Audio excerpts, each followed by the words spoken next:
Initiating moisture.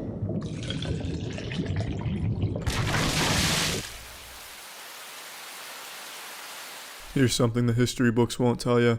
The moist meter was what truly defeated the Nazis all those years ago. And now today we'll be looking at Wolfenstein 2, which explores an alternate timeline where the moist meter was never invented and the Nazis won the war. In the game you play as BJ Blazkowicz, who pretty much single-handedly takes on the entire Nazi regime.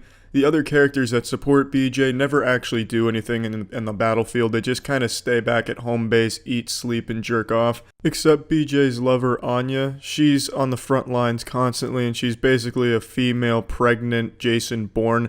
An absolute badass. She has 2 twins growing inside her, and she uses that inflated stomach full of 2 human life forms as basically a bulletproof vest. But aside from her, the rest of the cast here, they don't actually contribute on the front lines very much. But the game is fucking fun. It is really well written. All of the characters are likable and they each have really unique personalities that feel alive. And you really start liking the characters and hating the bad guys, and they make the bad guys as over-the-top awful as they possibly could, which isn't really that hard considering they're Nazis, so it's not very difficult to make Nazis extremely hateable. But all the characters were pretty well written, and the main game was well written as well. The story was good, and the game seemed very self-aware. It knew it was over-the-top, and it wanted to relish that fact. It wanted to be as over-the-top as it could possibly be. I will say though, I think some of the cutscenes dragged on. There may have been an overload of them. The game took me 7.5 to 8 hours to complete, and about 5 of those hours were spent watching cutscenes or just listening to dialogue, which isn't bad since it was all well written, but it still leads to a pacing issue where you have this over-the-top, really fun gunplay action segment, testosterone flowing out the asshole, and then you go to a pretty slow cutscene, and then another cutscene, and then another cutscene, and then you're back in the action 30 minutes later. It just kind of makes it feel less awesome. Even though the cutscenes and the writing are great, I think there should have been more actual gameplay and action. And the gameplay is fucking great. That's why I definitely want more of it. The gunplay was fantastic. The game made you feel like this awesome badass. Even the first level does a great job of selling you that you are a fucking badass. You roll around on a wheelchair just eliminating Nazis, annihilating them in a fucking wheelchair like you're Tony Hawk doing stunts down the stairs while firing in all directions. It's just fucking fun to play the game. And another thing that was really great is the levels. The levels did a great job of keeping everything fresh. The setting kept changing and what you were supposed to do in the level kept changing, and it was really nice. 1 minute you're on Earth enjoying a milkshake with a fire extinguisher nuclear bomb. Next second you're on Venus to act in a Nazi propaganda film in front of Adolf Hitler. The game knew how to keep things fresh and interesting so nothing got stale or overstayed its welcome. The game was like a nice fresh loaf of bread that stayed constantly fresh and warm instead of becoming that fucking piece of cardboard the next day. Another thing that I really enjoyed was the soundtrack. The music fit well throughout the entire game, and it just made the game that much cooler with this cum-inducing soundtrack.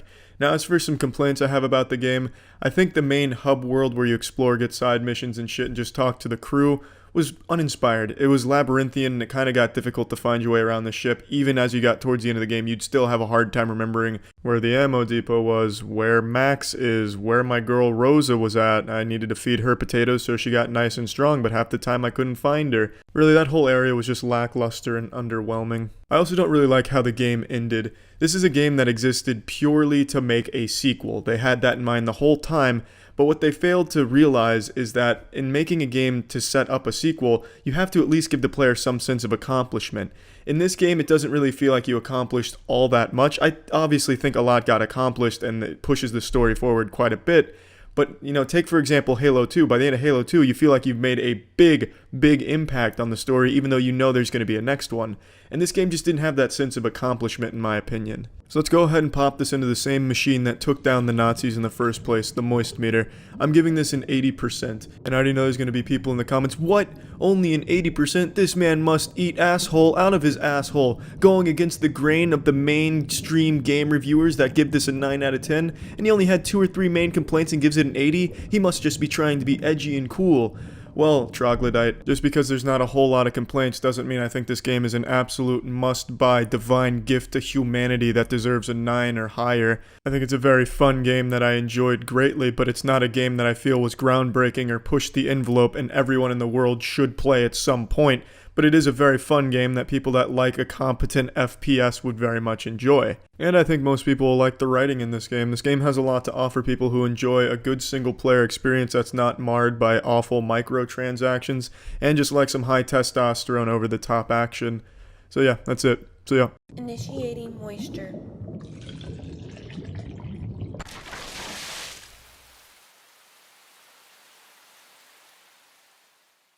There's a lot of scary shit in the world, but I think we can all agree the scariest thing this world has to offer is dryness.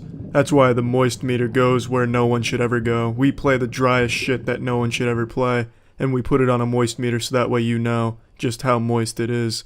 Today's game, Outlast 2. It's a horror game. Now I know me saying a horror game makes you immediately roll your eyes because those games are a dime a dozen. But this game's a little different from most horror games. This game is the sequel to another game called Outlast. This is the second entry into the series. I want to start with the story because that's something that really surprised me and stood out to me. I'm a big fan of games and movies that will go for a darker vibe of something realistic, not just monsters and demons. The main focus of this one is some lunatic Christians that are just fucking rabid animals, basically, as well as dealing with the supernatural a little bit, which is fine.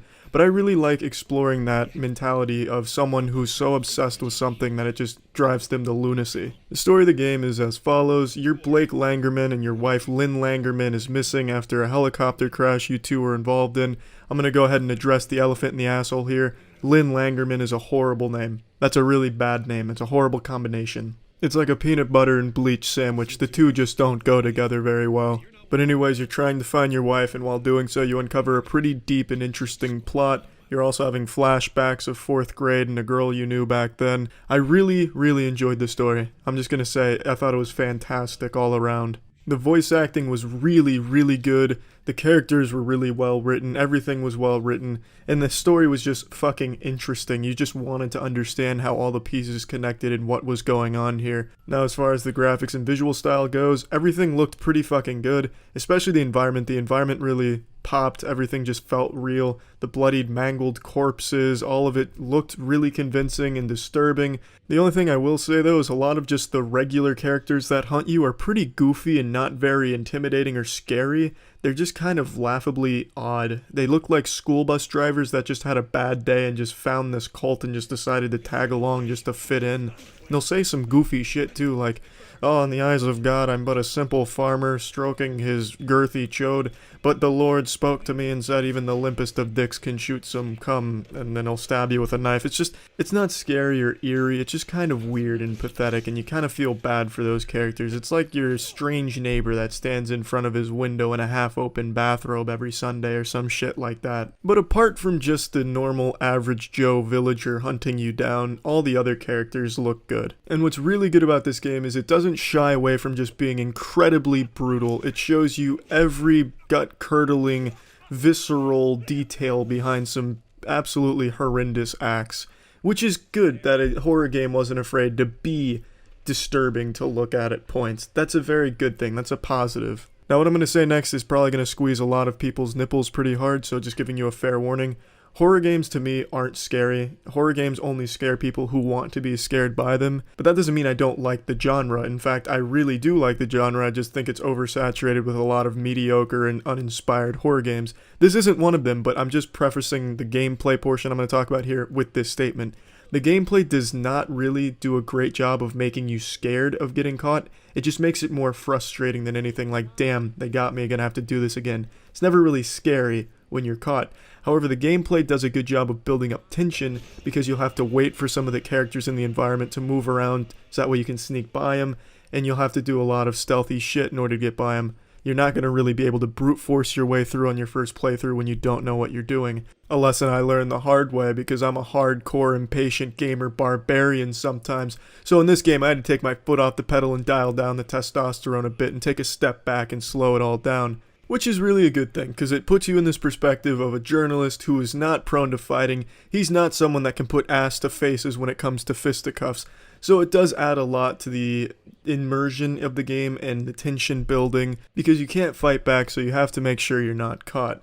Now this is the biggest shortcoming of Outlast 2, is everything is a chase sequence for the most part, and you're always just looking for a hole in a fence or a branch to crawl under, and nothing really evolves from that, nothing really changes. The chase sequences you experience in the beginning are the same ones you're going to go through throughout the game. You're just going to be running real fast away from a spooky guy, you're going to squeeze yourself in between two butt cheeks and get out of there and be safe. And at first it's a fun experience, you feel hopeless, you can't turn around and fight, you can't find another way, you just have to run away as fast as you can. But it gets really stale after you've done it for the 100th time throughout the campaign. Also, in my experience, the hiding functionality in this is really inconsistent. Sometimes you can be standing next to them whispering in their ear and they won't know you're there. Other times you could be lying face down in a pile of mud and they'd smell your fart from across the farm and come charging over at you. But overall, the gameplay was solid. I'd also like to mention this game doesn't rely solely on jump scares for its source of scariness or terror, which is a huge welcome change in modern horror games. Now I'm going to slap this bitch on the moist meter. I'm going to give this an 80%. This isn't even a $60 game, so you're getting a lot out of it for its price point. The gameplay is going to keep you on edge throughout most of the campaign. The story is super interesting, as are the characters. And horror game fans are definitely going to want to get this one. It's a really good horror game. And I know that's not saying much these days. Is it really that good of that big of a compliment to say this game is better than the fucking shit out there now? Oh, this one's better than Jack the Rabid Stapler Man. But it is a great horror game. And not just a great horror game, it's a really fun game to play. So yeah, that's about it. I'm going to go ahead and wrap this episode up with a nice little jingle I made up. Goodbye to the dry. Am I wet? You bet. This episode was brought to you by Manscaped. Initiating moisture.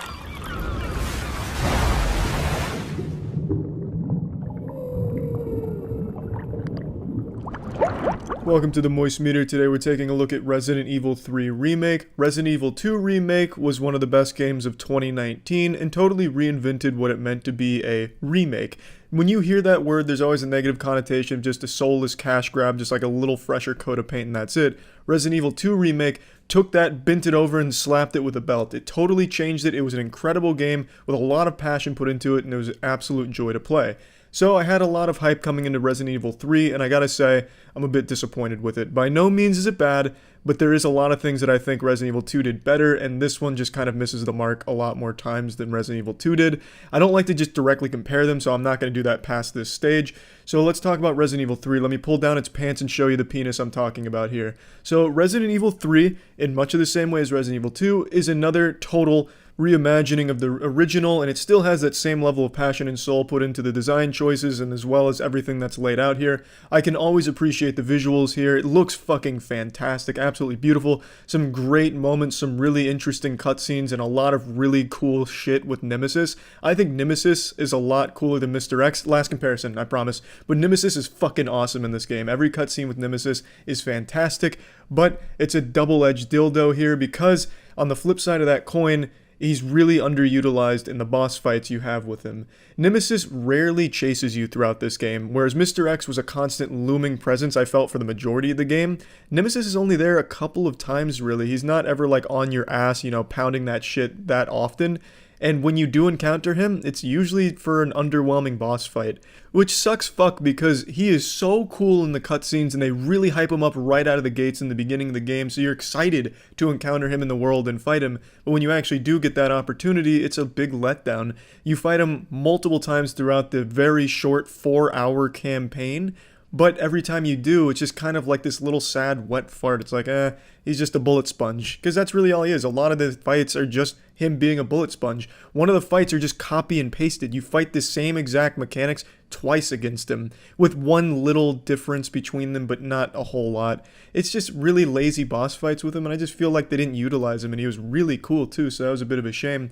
But aside from that, the core gameplay loop is what you're familiar with from the other entries. It's the same exact mechanics, and that's not a bad thing because I do enjoy it. I will say I had a lot more of a difficult struggle with Jill's inventory management. I felt like they were constantly throwing things at me that I wanted, but I never had the space for. So you really need to focus on collecting your inventory upgrades as soon as possible because you're going to have a lot of shit fed to you.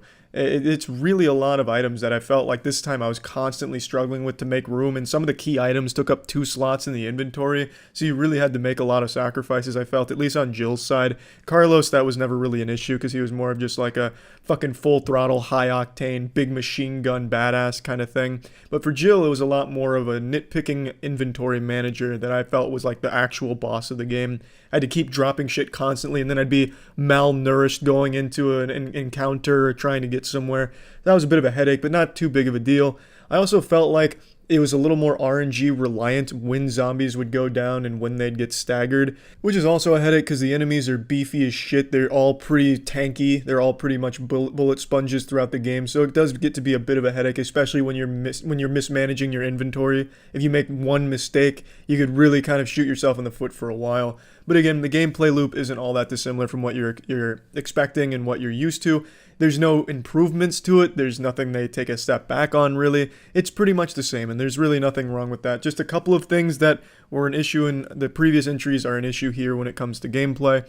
Now, I want to move on to the narrative here. This game is really, really strong in the first half and loses a ton of steam going into the second half. The second half of this game is significantly weaker than the first half. The first half is fucking outstanding. Really, really great from every possible perspective, just really enjoyable and really fun. And then the second half becomes really tedious. You have to go through these really laborious fucking projects that you have to collect shit on or like fight your way through. I feel like at times they felt like, we need to pad out time. Let's throw them into the room and then we'll raise 8 zombies. So then you have these 8 fucking bullet sponges that you have to meticulously get through and spend a lot of ammo on just to sink some shit in. And I didn't really like that very much. I didn't think that was a very strong design choice. And it didn't help that I think the narrative wasn't that strong. The main villain here is fucking terrible. I actually think the villain in this one is truly horrendous. I'm not going to spoil anything in the narrative here, but at the end of the game, he makes a decision that is so nonsensical to his character that it really just feels like they want him to be a mustache-twirling evil guy for the sake of being a cartoonish evil man. They have him hyped up as this character that's motivated by certain things, and at the end of the game, he totally betrays all of that just for the sake of being evil. I mean, even the main character says, "Why did you do that?" And his answer is verbatim, "I don't know, I don't care." Like, that's just so fucking dumb. So I don't think the narrative is all that great, especially towards the end. There's nothing wrong with it throughout the game. I can't say it's bad, because it's definitely not bad. A very weak villain, and the narrative's not super tight, but it is not bad. It's serviceable, and it gets you where you need to go, and it is still interesting, especially when collecting some of the other outside lore. Now, talking about the biggest problem everyone has with this game, the length. The game is $60. And the campaign is 4 hours. It took me 4 hours and 13 minutes to beat it start to finish, and I spanked its cheeks red. I collected a lot of things. I went out of my way to get extra little pieces of lore, and it still only took me 4 hours and 13 minutes to get through. So it's not a very long game, and there's really not a whole lot of replayability to it. I can't imagine someone finishes the game and they're like, fuck, I can't wait to get back in there and do that all again. It doesn't really have that to it. So you're paying $60 for about 4 to 5 hours worth of enjoyment, and it is good. I do think it is a good game, but I feel like a lot of people are going to find it overpriced for how much it has to it, because it isn't a whole ton. It's not what you're used to from a $60 experience in terms of its amount of content. I personally don't think the length of a game is indicative of its quality or price tag. If a game's 50 hours, but 40 hours are spent with just needlessly dumb padding for time, I don't think it's worth $60. It's not a good game just because it takes 50 fucking hours to grind some terrible shit or farm some shit up. I'm totally fine with a game being shorter as long as it delivers 4 to 6 or 7 hours worth of just high intensity quality. And I do think for the most part this game does hit that, or at least ride that line, because I did enjoy it. I do find it to be a good game, but I think it is lacking, especially with what I was going into expecting it. So let's just plug this into the moist meter. I'm giving Resident Evil 3 Remake a 65%. By no means is it a bad game, but I feel like most fans are going to be disappointed by it, and I feel coming into it, if you're not already a Resident Evil fan, there's going to be a lot of things you take issue with. This has a lot of clunk to it, and that's a little bit of its charm, to be honest. The puzzles aren't all that deep either. The puzzles are pretty fucking bare bones, if you can even call them puzzles. It's pretty much just little chores you run, like, hey, go over here and collect this. You see on your map where it is, so you can just look on your map, go collect it, and run back. Not really a puzzle. There's not a whole lot of thinking that goes on to solve some of this shit. So I do feel like there are going to be a lot of hiccups people don't appreciate. At least I didn't appreciate them very much, but I do still enjoy it and overall enjoyed my time with the game. Gamers, it's time we talk about something we all experience. Hairy balls. It's time to stop having such hairy balls. That's why Manscaped is here to make that easy for you. It'll not only trim your balls, but it'll leave them looking immaculate, with a glistening glow to them, a heavenly light shining upon them, and no injuries along the way. I told the story of how I cut my shaft during an unfortunate trimming accident down south, but luckily ever since I switched to Manscaped, that hasn't been an issue. Manscaped has brought together the world's top scientists to create the ultimate ball trimming device, the Lawnmower 3.0. The Lawnmower 3.0 has a cutting-edge ceramic blade with advanced skin-safe technology, so not only is it extremely efficient, it's extremely safe. You'll never accidentally cut yourself or just completely injure yourself, mutilate yourself, or anything like that. There's also the Perfect Package Kit 3.0, which comes with the Lawnmower 3.0, as well as many other tools that you'll definitely want to have in your Batman utility belt for ball grooming and just general care down there. It's a very sensitive area, so treat it with respect. If you're interested in trying Manscaped, you can get 20% off plus free shipping on your order if you use code MOIST at manscaped.com. That's code MOIST at manscaped.com to get 20% off and free shipping. So yeah, mentality of someone who's so obsessed with something that it just drives them to lunacy. The story of the game is as follows. You're Blake Langerman and your wife Lynn Langerman is missing after a helicopter crash you two were involved in. I'm gonna go ahead and address the elephant in the asshole here. Lynn Langerman is a horrible name. That's a really bad name. It's a horrible combination. It's like a peanut butter and bleach sandwich. The two just don't go together very well. But anyways, you're trying to find your wife, and while doing so, you uncover a pretty deep and interesting plot. You're also having flashbacks of 4th grade and a girl you knew back then. I really enjoyed the story. I'm just gonna say, I thought it was fantastic all around. The voice acting was really good. The characters were really well written. Everything was well written. And the story was just fucking interesting. You just wanted to understand how all the pieces connected and what was going on here. Now, as far as the graphics and visual style goes, everything looked pretty fucking good. Especially the environment. The environment really popped. Everything just felt real. The bloodied, mangled corpses, all of it looked really convincing and disturbing. The only thing I will say though is a lot of just the regular characters that hunt you are pretty goofy and not very intimidating or scary. They're just kind of laughably odd. They look like school bus drivers that just had a bad day and just found this cult and just decided to tag along just to fit in. And they'll say some goofy shit too, like, "Oh, in the eyes of God, I'm but a simple farmer stroking his girthy chode, but the Lord spoke to me and said even the limpest of dicks can shoot some cum," and then he'll stab you with a knife. It's not scary or eerie, it's just kind of weird and pathetic, and you kind of feel bad for those characters. It's like your strange neighbor that stands in front of his window in a half-open bathrobe every Sunday or some shit like that. But apart from just the normal average Joe villager hunting you down, all the other characters look good. And what's really good about this game is it doesn't shy away from just being incredibly brutal. It shows you every gut-curdling, visceral detail behind some absolutely horrendous acts, which is good that a horror game wasn't afraid to be disturbing to look at points. That's a very good thing. That's a positive. Now what I'm going to say next is probably going to squeeze a lot of people's nipples pretty hard, so just giving you a fair warning. Horror games to me aren't scary. Horror games only scare people who want to be scared by them, but that doesn't mean I don't like the genre. In fact, I really do like the genre. I just think it's oversaturated with a lot of mediocre and uninspired horror games. This isn't one of them, but I'm just prefacing the gameplay portion I'm going to talk about here with this statement. The gameplay does not really do a great job of making you scared of getting caught. It just makes it more frustrating than anything, like, damn, they got me, gonna have to do this again. It's never really scary when you're caught. However, the gameplay does a good job of building up tension because you'll have to wait for some of the characters in the environment to move around so that way you can sneak by them, and you'll have to do a lot of stealthy shit in order to get by them. You're not going to really be able to brute force your way through on your first playthrough when you don't know what you're doing. A lesson I learned the hard way because I'm a hardcore impatient gamer barbarian sometimes. So in this game I had to take my foot off the pedal and dial down the testosterone a bit and take a step back and slow it all down. Which is really a good thing, because it puts you in this perspective of a journalist who is not prone to fighting. He's not someone that can put ass to faces when it comes to fisticuffs. So it does add a lot to the immersion of the game and the tension building, because you can't fight back, so you have to make sure you're not caught. Now this is the biggest shortcoming of Outlast 2, is everything is a chase sequence for the most part, and you're always just looking for a hole in a fence or a branch to crawl under, and nothing really evolves from that. Nothing really changes. The chase sequences you experience in the beginning are the same ones you're going to go through throughout the game. You're just going to be running real fast away from a spooky guy. You're going to squeeze yourself in between two butt cheeks and get out of there and be safe. And at first, it's a fun experience, you feel hopeless. You can't turn around and fight, you can't find another way, you just have to run away as fast as you can. But it gets really stale after you've done it for the 100th time throughout the campaign. Also, in my experience, the hiding functionality in this is really inconsistent. Sometimes you can be standing next to them whispering in their ear and they won't know you're there. Other times you could be lying face down in a pile of mud and they'd smell your fart from across the farm and come charging over at you. But overall, the gameplay was solid. I'd also like to mention this game doesn't rely solely on jump scares for its source of scariness or terror, which is a huge welcome change in modern horror games. Now I'm going to slap this bitch on the moist meter. I'm going to give this an 80%. This isn't even a $60 game, so you're getting a lot out of it for its price point.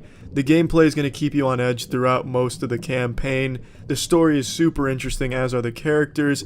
And horror game fans are definitely going to want to get this one. It's a really good horror game. And I know that's not saying much these days. Is it really that good of that big of a compliment to say this game is better than the fucking shit out there now? Oh, this one's better than Jack the Rabid Stapler Man.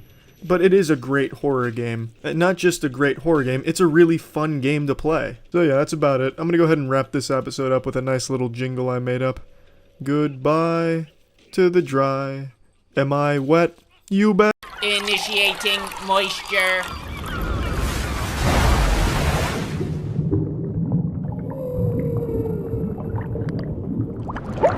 Welcome to the Moist Meter. Today we're taking a look at Nioh 2. This was my most anticipated game of 2020, and it fills me with immense joy and a fat chub in my pants to tell you that the game exceeded my expectations. The game expands upon everything that made the first one so great, and it keeps it still very familiar, so it's not a huge departure from the formula that was an absolute hit. That being said, there's some obvious shortcomings that we're going to talk about, but let's start with what makes Nioh 2 so fucking great. The first thing I want to talk about is the depth. Nioh 2 has so much to do in it and just so many different ways of approaching the game, it's unreal. I put 36 hours into the game, streamed all of it at twitch.tv/moistcritical, and I only scratched the surface of what Nioh 2 has to offer. I switched my build 3 times. I started with a magic switchglaive build, then I went into a bare naked badass axe wielding build, and then eventually settled on a ninjutsu build, all of which functioned entirely different from one another. The playstyle was constantly changing as the builds were. There's just so much versatility. There's so many stats that dictate so many different changes, and everything in the game has its own set of bonuses. There's even set bonuses if you're matching multiple things from the same set. Every weapon, every piece of armor, if you find a fucking butt plug, that's coming with bonuses. And every roll is RNG unless you go to the blacksmith to temper it, and the bonuses have different rarities. There's common for something like a small resistance to something massively game-changing like plus 50 to your ninjutsu. There's just so much shit and just so much to this game. It is the deepest Souls-like game that is out there, hands down. And there's different stances that dictate different playstyles that you can change on the fly during a combo, and you can just keep an enemy stunned. It's just beautiful. The combat, the gameplay, everything in this flows so incredibly well. It's just always fun to experiment with different skill combos or a different way of approaching an enemy. And every enemy in this game hits like a fucking truck. Even if you're wearing full tank armor, you can get one shot by a basic enemy. If you find a caterpillar crawling around to decide to attack it, that shit might just turn around and bite your dick off and just end you immediately. And I think that's great. Puts hair on the chest of anyone that picks up the controller to play the game. You accidentally swing at a rock, well, it turns out that rock was a wall and it one-shots you. Shit is crazy, you gotta stay on your toes at all times. It's a fucking joy. I absolutely love everything about Nioh from a gameplay perspective, and the depth of this game, I really can't stress enough, is incredible. So many different ways of playing it, and I love it. Now, I want to get into a couple of its shortcomings. I hate the mission system. I think Nioh's biggest shortcoming is this mission system, and it's exactly the same as in Nioh 1. There's no changes to it. Everything, including the interface, is identical, with almost no quality of life adjustments for menus or anything like that. The inventory is still a convoluted fucking mess to manage. I just don't like the interface and the mission system. Those are probably the two biggest complaints I have about the game, and they're not even like a huge deal. It's just really tedious, traversing the menu, getting where you want to get. But I think what makes me dislike the mission system so much isn't from a functionality standpoint, because it gets you where you need to go. but it just makes it a little underwhelming at how it keeps taking you out of the action. So you'll finish an incredible mission and then you just leave, and then you go to a different location that maybe isn't as cool. Whereas in something like Dark Souls, the fun is exploring and going from place to place to place and ending up in all kinds of locations. You know, you could very well accidentally limp-diggedly wander into an extremely high-level area in a Dark Souls game without knowing it. In Nioh, that's never going to happen because it's such a handheld experience with the mission system, dropping you in and having it be a very linear way that you progress. There's really no sense of exploration. Yeah, there's little things that you can find here and there scattered throughout the small mission zones, but you're never going to go from zone to zone without getting kicked out of the mission and put there. Literally fucking airdropped ODST'd into that mission. And I just think that's a big part of the Souls-like genre, is having these really well-designed maps and worlds that you just explore in with no hand-holding and no idea really where to go. And I think that's something very unique and special to the genre that Nioh doesn't have at all. Another negative thing about Nioh is the camera will often betray you. God forbid you have a fight in a closed quarters area in a little house or a little hut or something, like maybe you come in for a fucking tea and then you're getting ambushed by 5 enemies. That camera's going fucking wild. The camera will get stuck in a wall, sometimes it'll accidentally zoom in into someone's asshole, you're just all disoriented, and then you absolutely get gangbanged in there and lose. And it's not your fault, it's because the camera didn't even show you what was going on. But that's not something that happens overly often. 9 times out of 10, the camera's exactly where you want it to be. So it's not that big of a deal, but it's something that almost everyone's going to experience for sure when playing the game. Narratively, I always loved Nioh's story. I really like the way they tell the story and also just what they do with it. They use actual people from Japanese history, but then bring this fantasy element of it to life. So you have these real characters like Nobunaga, Hideyoshi. They have all of these characters from the history, and then they bring them in here and they tell a really cool story. Yeah, the writing isn't phenomenal, and yes, the English voice acting sounds lazy as shit, sounds like some fucking porn parody acting level shit. But it's still an interesting story, and I like what they do with taking real historical characters and adding fantasy to it. I think it's really nice. You have these real characters, Hideyoshi, Nobunaga, and then you put them in this game with all this fantasy shit going on around them, and I think that's really cool. So I like the narrative, but I can absolutely see some people not liking it. A lot of it is told through just pictures, not really even cutscenes, and the animation in the cutscenes that are here is sometimes pretty rough.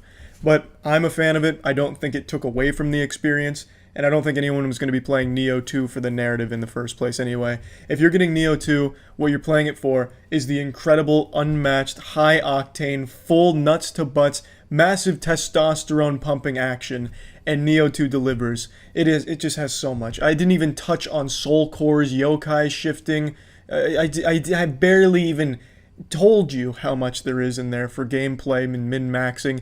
You could spend hours just coming up with builds and getting the right rolls on your equipment. It is so impressive how much there is to this game. I'd also like to mention the bosses. There's a ton of bosses in this game, and all of them look extremely cool. You'll go into a boss fight and just be blown away like, holy shit, that looks badass, and he's about to shake me down for my lunch money. It's just really fucking cool. And the bosses always have really unique attack patterns, unique attacks, and unique themes.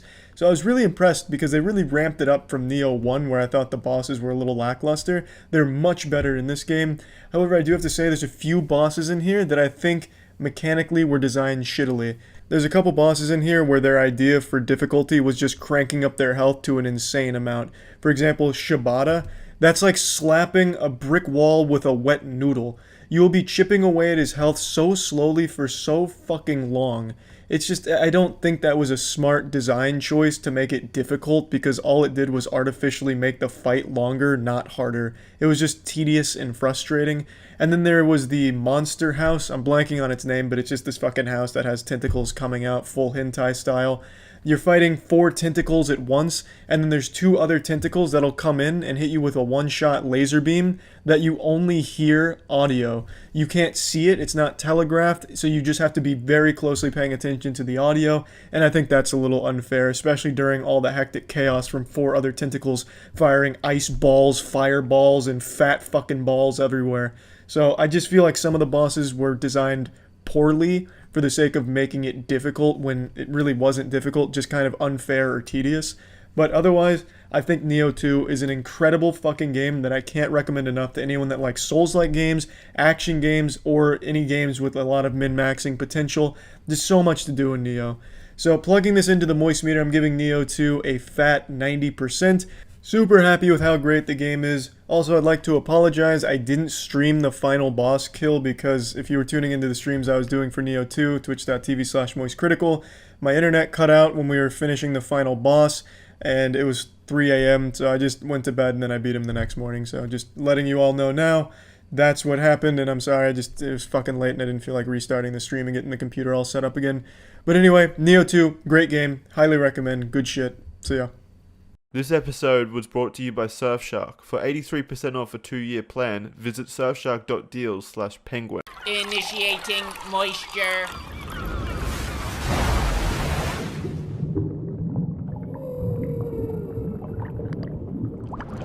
Welcome to the Moist Meter. Today we're looking at Hyperscape. This is one of only 2 Scape games that I'm familiar with, the first one being RuneScape, one of my all-time favorite games ever made. So Hyperscape had big shoes to fill just on its name alone. And while this game has no similarities to RuneScape at all, it has about as much in common with RuneScape as it does with NBA 2K, I'm happy to say that it is a fun game. I've enjoyed my time with Hyperscape, and I really didn't expect to because it's a battle royale game, but it feels a lot more like an arena shooter than a battle royale game. I get a very nostalgic sense when playing Hyperscape, where it's just predominantly focused on being fast, being fun, and keeping nuts to butts action throughout the entirety of the game. And it has a lot of interesting mechanics here that are new to the battle royale genre, at least to me. I haven't seen them, and they help keep the pacing of the game fast, so there's not a whole lot of campiness in the game that I've noticed so far. For example, the revive system. I think the revive system is fucking great. In most battle royales, you'll go down in a squad situation where you just get your ass blasted wide open, they down you, and then they can game into you, and then you're either fucked or you have to wait for your teammates to find a respawn beacon and bring you back that way, which is all just very slow, and it's a lot of just waiting around with your limp dick in your hand for your teammates to revive you. In Hyperscape, that's not the case. If you get killed, you're killed. I mean, you just get fucking sent to the Shadow Realm, but then you get to hop around as a ghost, and you can still feed your team intel, you can wander around the map, and still give your teammates valuable intel, and if your team is good enough and getting kills, well, you can get revived that way, because when you kill someone, when someone dies in Hyperscape, they drop basically a respawn beacon where a dead teammate can plant their spirit and you can be revived on that. So it rewards aggressive play, where if you're getting a lot of kills, it doesn't really matter if a teammate goes down because you're always going to have an option to revive them on top of those corpses, which I think is really great because it rewards that kind of high kill mentality where you're constantly going out of your way, fishing for kills and picking a lot of fights, and I like that. It keeps everyone playing aggressive in the game because it's the safest way of playing the game as well. My main gripe with the battle royale genre right now is it's just fucking boring. It's 30 minutes of just collecting loot, doing absolutely nothing except sticking your fingers up your asshole and playing with your G-spot, waiting for any amount of activity to happen while you tediously trek through from point A to point B. Sprinting is extremely slow. It just feels like you're playing as a character who sprained both of his ankles, so you're going nowhere fast. And it's just 30 minutes of nothing for 30 seconds of fun. And you might not even get that 30 seconds of fun. You might just get third-partied when you finally find another team to fight with, or you might just get killed from behind with a team you had no chance of even seeing. I just find the battle royale genre to be boring.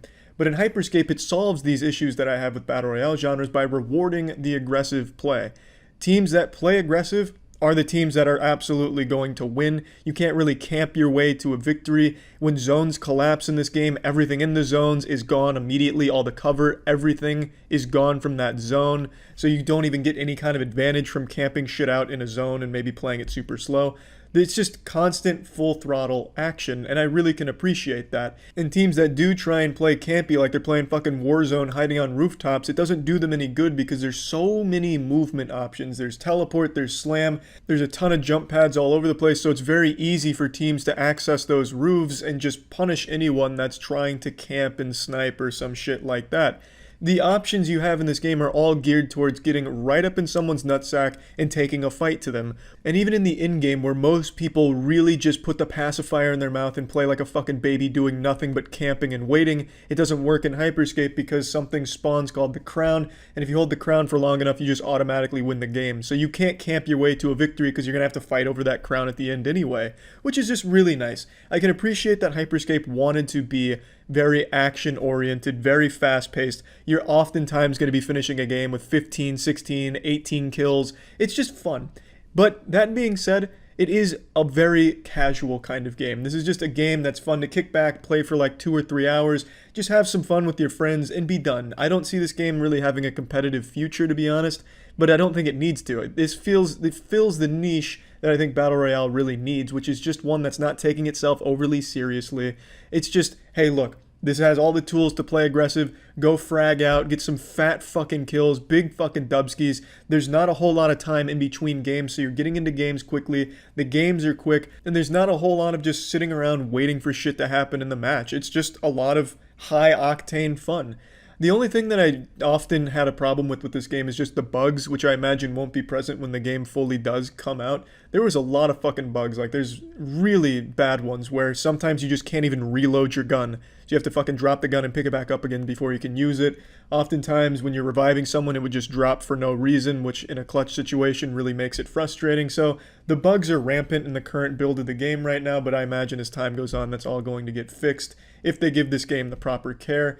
And I think it's just a very casual, fun shooter. I don't think there's going to be anyone getting overly sweaty about Hyperscape. I think it's always just going to be something to hop on if you're looking for a good time and a fast-paced shooter, which is really refreshing for a fast-paced shooter. Another thing I also didn't really like about the game, I don't really think that integrated stream feature where your stream votes on what happens in the game. To give you a little background on that, if you're streaming Hyperscape, your viewers can vote on the event that happens in the game. Events in the game are something like low gravity or infinite ammo, and it's voted on by the people watching. I don't think that really adds anything. It's just a little gimmick for stream engagement, and I just don't think it adds anything. And in fact, oftentimes it's just frustrating with like low gravity, because when they say low gravity, it means just absolutely fucking no gravity. If you hop on a jump pad during no gravity, you're going straight to the goddamn moon, and you're not coming down till the event's over, because that shit sends you so fucking far, and then it's just this slow fall back to earth like a feather being dropped out of a plane. It is just a miserable little event that comes on, and I'm pretty sure viewers just voted in there as kind of like a meme, because there's no way the Hyperscape devs think the low gravity thing really adds anything. It doesn't. I think that's just kind of shitty. The other ones are fine, like infinite ammo, whatever, but the low gravity one in particular is just a big old headache. But overall, again, I find Hyperscape to be a very fun, casual game. Plugging this into the moist meter, I'm giving Hyperscape a nice 80%. I don't know if this game really has a competitive future. I don't think it really needs to, because it fills this niche that really needed to be filled. An actual fucking fun battle royale game that is unapologetically aggressive and fun by its very nature, giving a similar experience to something like a Quake in certain aspects. Just a fun game. A fun shooter overall, with some problems right now that I imagine will be addressed going forward. But anyway, I think Hyperscape is fun for anyone that likes a fast-paced shooter. I've talked about how important VPNs are in the modern day multiple times, but it's always good to remind you just how important they really are. So I'm going to talk about Surfshark VPN again. I'm seeing a lot more often on Twitter people saying they don't care about their own privacy online, and I just don't get why. What's the point? With everything on lockdown, let's be honest, most people are just spending most of their time on the internet. Well, what's the point in just browsing it as is? Use a VPN so that way there's no prying eyes, there's no one collecting your data. Surfshark VPN comes with so many tools to make it easy to use. There's also features if you're worried about it interfering with mobile banking. They have like a whitelisting feature so you don't have to worry about that, which works great for mobile banking. Unlimited devices can be set up through Surfshark to get them all protected. It hides your IP, protects your privacy. There's never any like leaks where all of your information is being fed somewhere when using Surfshark. It is just an extremely good VPN, and I just can't recommend it enough, because it is extremely important to be protected online, especially now when most people are using the internet now more than ever. So if you're interested in trying Surfshark VPN, you can get 85% off a 2-year plan with 3 months for free by going to the link in the description or surfshark.deal/penguin, code penguin. And it just, again, it is important. I think you need to take your privacy online extremely seriously. So that's Surfshark VPN. You can click the link in the description if you're interested. 85% off a 2-year plan with 3 months free. See ya. Initiating moisture.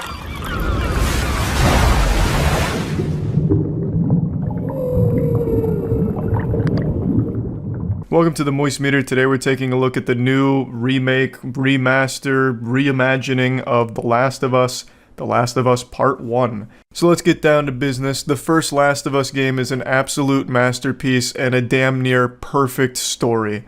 This isn't any surprising information. If anyone's played The Last of Us, you absolutely remember it and will likely put it in your top 10 games of all time for good reason. But for the moist meter here, I'm kind of in a bit of a weird pickle because there's no real reason to talk about the game itself since it's the same game that released back in 2013, just with a lot of upgrades to its visuals as well as a couple of tweaks to its combat. But overall, the narrative, everything remains completely unchanged. And what more can possibly be said about The Last of Us that hasn't already been said? So instead of focusing on the actual game itself, I'm going to be focusing on all of the changes and upgrades that they brought to it. Now, this is the third time The Last of Us has been released. It came out initially in 2013, and then they had a remastered version in 2014, and now there is yet another remaster / remake, whatever you want to call it, now. Now, I don't like to call this a remake because I think that should be reserved for massive overhauls to the likes of like Resident Evil 2 Remake, Resident Evil 3 Remake, Final Fantasy 7 Remake, those really big game changers where it's a lot of things like core gameplay, even story changes, like that. Those to me are full-blown remakes, whereas The Last of Us Part 1 is more in just like a really passionate remaster. There are a lot of things they did remake in terms of its visuals, like they rebuilt a lot of things to amplify it all, and I get that, but it's to me more of just like a really high-quality remaster. So the question is it worth $70? And my answer is no. I think it is extremely well done, but it's also highly unnecessary. Last of Us isn't even a 10-year-old game. You know, it still looks good, but it obviously looks better here. They put a lot of work into making the characters' faces more emotive. They look a lot better. Everything looks a lot cleaner, a lot more high resolution. Reflections actually pop. There is so much from a technical perspective that they have nailed. And if you've never played The Last of Us, then this is the optimal way of experiencing it. However, for anyone that has played the original or the remaster, I just don't see why this would be worth $70. It's a $70 visual upgrade. So if you really just got the itch to replay the game, then yeah, this is the way to do it. But $70 to me is just way too steep. This should have been $40 tops because they also took out the multiplayer. So this released with less content and a higher price tag than the original. You know, like to me, it just $70 isn't justifiable here. But yes, everything they added to it, I think, is pretty substantial. After having played it, you can really feel the difference. You can see the difference. The combat is significantly smoother. You know, the combat actually flows really nicely now. There's nothing janky or wonky about it. All of it just it's a much better experience. But it's still the same exact core game that has already been re-released once. You know, you're paying for the same thing a third time. It's kind of like in SpongeBob where King Neptune takes his first Krabby Patty and he's blown away. He's like, holy fuck, that's so good, I think I'll try it a second time. So he vomits it into his hand and eats it again. That's kind of this here, you know? It was so good the first time, I can't wait to have it a second time. And now we're going for thirds. I just don't think it warrants a $70 price tag, especially because they did remove multiplayer. Like, that was a big component of the first Last of Us game, and it's not here. And this is more expensive. It just doesn't make any sense to me. I understand they remove multiplayer because they're trying to do like a standalone multiplayer Last of Us experience. At least that's what I'm told. So I get it, but if you're going to do that, then have the price reflect that. You have taken a lot of content out now, content that people liked in the first Last of Us, when you're charging more. You should be charging less because you're giving less. The visual upgrades, again, are huge. Like, they're meaningful. It's not just a few pixels or a little upscaled resolution. They have completely overhauled certain things, and the faces especially stand out. Like, the faces really help amplify the story because you can see a lot more emotion on them. So, like, they did a great job visually, but it's not $70 texture pack worthy. Like, that doesn't make sense to me. To me, that just seems a bit greedy. If you're curious about how big of a difference it is graphically and visually, I would recommend looking at Digital Foundry's video that compares it to the others. It does a great job of highlighting just how impressive the improvements are. But even with all of that considered, it still doesn't make sense to me that this would be at $70. Now again, if this was at like the $30 to $40 price tag, I would have zero complaints. I would say this is fantastic and it does a great job of really bringing The Last of Us to next gen. And I think it is great for people that have never played it. I think this would be a really great way of experiencing it, but just not at the current price. That's really just my major complaint. And also the removal of multiplayer is a complaint as well. Even though I didn't get super into The Last of Us multiplayer scene back in the day, I still would have liked to experience it again in the modern age, but still. Overall, I think they accomplished their goal of delivering a really high quality Last of Us 1 remastered, remake version. I think they really knocked it out of the park here. It is jaw-dropping what they've been able to do, and it's clear that a ton of work went into it, so I appreciate that, and I think they nailed it. I just think they missed the mark on how much it should be. So plugging The Last of Us Part 1 into the moist meter, I'm giving it a nice 70%. The game itself it's a fucking 10 out of 10. Like, the actual Last of Us game, everyone already knows how incredible that game is, and everyone already knows how much I enjoy the first Last of Us game. It is so fucking good. But we're not talking about the game itself. We're talking about the changes, the visual upgrades, and everything here, which I do think absolutely slap. It's just, I think they needed to reevaluate what they're charging for it. So that's why it's at a 70%, but make no mistake, the actual Last of Us game is fucking amazing. So if you haven't played it, you definitely have to play it. And if you're just really itching for a replay through, this might be a good option if you've just got $70 laying around, I guess. But yeah, anyway, that's about it. See ya. Initiating moisture.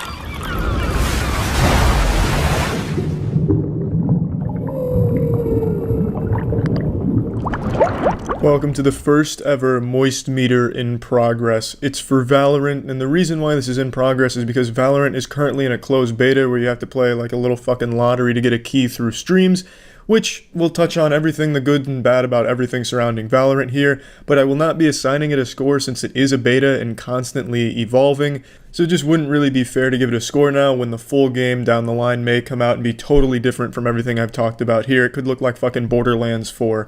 So let's just start with the obvious. The first thing people do for Valorant is write it off as just calling it uninspired and lazy because it very clearly does draw from Counter-Strike and other games like Overwatch with the hero abilities, though I'd more compare it to Paladins, but probably only 15 people play Paladins these days, so that reference doesn't really do anything to give you a comparison, but it very clearly does borrow from a lot of things and try and improve them.